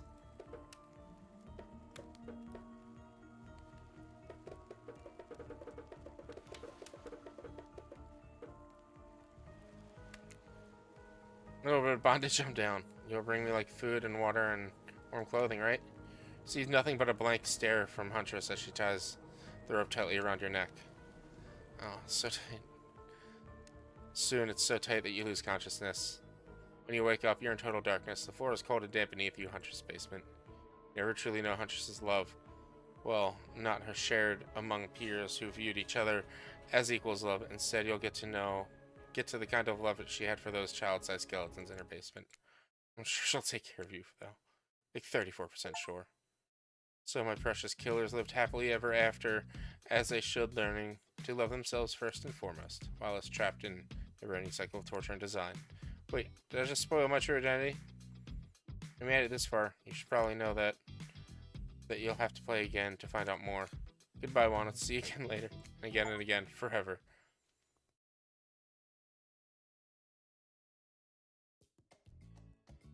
That's great. That's great. I loved that. There's a lot of reading.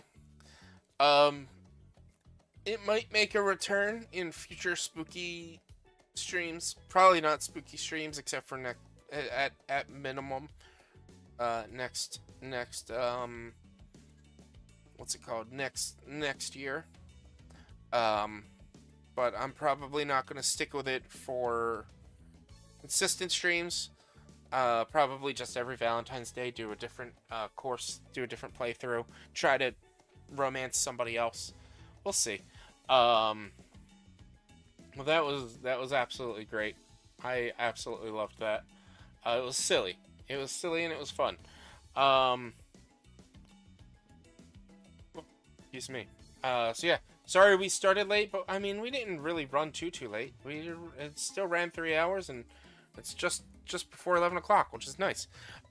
Tomorrow, Sea of Thieves, starting around 7:30, 8 o'clock. Friday will be 7 Days to Die. The new series starts on Friday. Nothing on Saturday, and then Sunday will be starting Lego City Undercover, which actually just went on sale literally today, and it's like $4. I'm so happy about that. So I'll be purchasing that before the end of the night. But yeah, I appreciate you guys for hanging out and being here. As usual, we watch the credits because we pay homage and honor the game devs. Like, it's just worth it. Like, it's nice to watch and see the credits. I definitely do want to know, like, if I played that poorly, or like, I don't know if, let's see, what was my achievement. 1 down, finish full game once through, friends forever. You didn't find love, but you found friendship that will last forever. So let's see. Let's look at achievements real quick. Gruesome. 19 hidden achievements.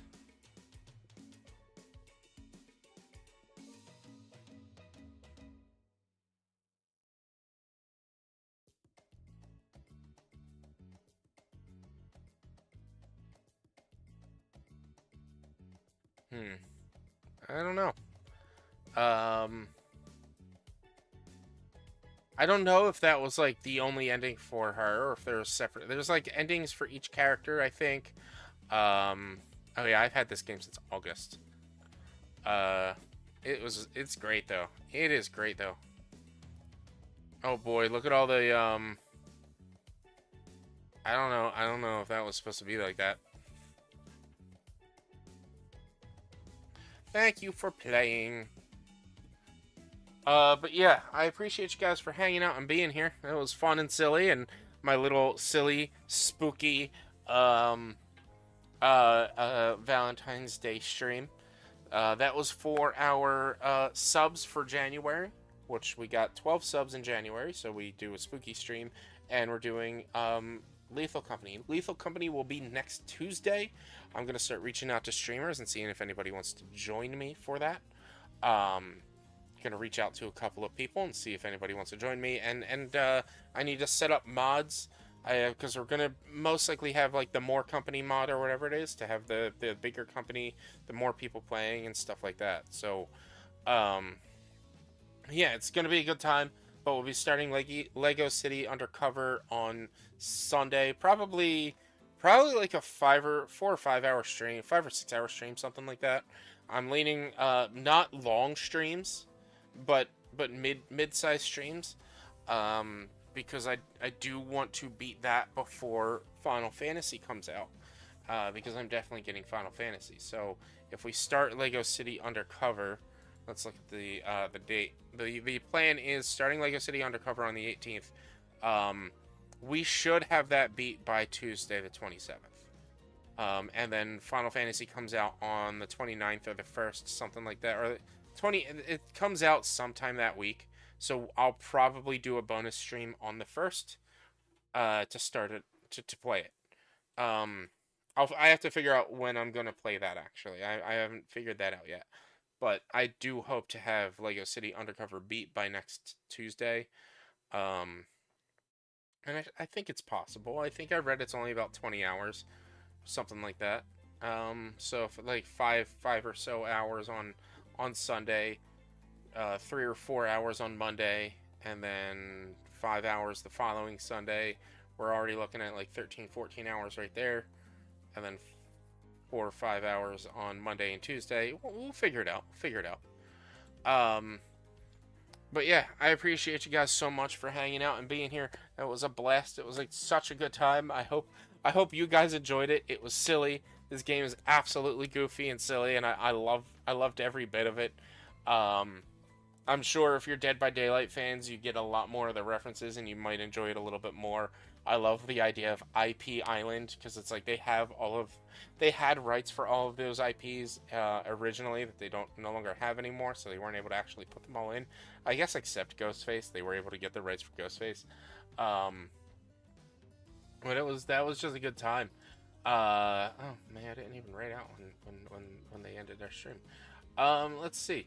We are going to raid out. I think we're going to raid out to Miss Sassy Sarcasm. She is playing some Sims. She's doing the Black Widow challenge, which is she has to marry and murder 10 husbands. And she can only use the wealth from from her inheritance of killing them in as her money. So I think she's killed at least 1 or 2 husbands already. I'm not sure. We'll raid out to her and find out how things are going with that challenge. But I do appreciate you guys so much. I hope you had a good time with me reading to you. Does this count as a book? Did this count as a book? Do you think this counted as a book? Like I read for 3 hours. Like, did it count? Probably not. But yeah, I appreciate you. I'm a little tired. Please do me a huge favor. If you're over on the YouTube, like the video so that the algorithm knows that people like you will like me too. Subscribe to the channel if you've not done so already. We're at 199. Oh no, we lost a subscriber apparently. We were at 198 and we got a subscriber, and now we're at 197 or something. I'm not sure. Let me refresh the page and see if it just did an update. Yeah, we are at 198 now, so I guess we might have lost a subscriber at some point. We're at 198 out of 500. We're trying to reach that partner program. So share the channel so that your friends know that your friends, family, and everyone else who might be interested are know to find me. When you subscribe, ring that bell so you get updates and notifications whenever I go live. And subscribe, ring the bell, and leave a comment. If you're watching in the future, leave a comment. I respond to all comments back. I had an episode of Subnautica come out today. Like I said, I have 7 Days to Die coming out on Friday. Usually when I have releases, I'm trying to get a Saturday show, but it's just that one is going to be a little bit longer. And even Subnautica, there's time being dedicated off air, a lot of time being dedicated off air to make a good series. So like it's a lot more time to run a story-based series. So that's why I haven't really been able to get started on the second show yet, or the third show. If you're here on Twitch, hit that follow button. We're at 429, trying to reach 450. 450. I don't remember what my goal date is. By the end of Q1, so we have about a month left to get 20 followers. So which it could happen. Could happen. We're gonna be playing some big games, so maybe. We spent a lot of time playing one single game, so that's probably why growth slowed down, and it happens. Thank you guys so much. Like I said, we're gonna raid out to Sassy. Please do me a huge favor. Be careful. Be safe. Don't do anything I wouldn't do. Always hug your loved ones, and of course, like always, be sure to wear mismatched socks. Let's get that raid out. Sassy Sarcasm. Let's get that raid started, and I'll see you guys all next time.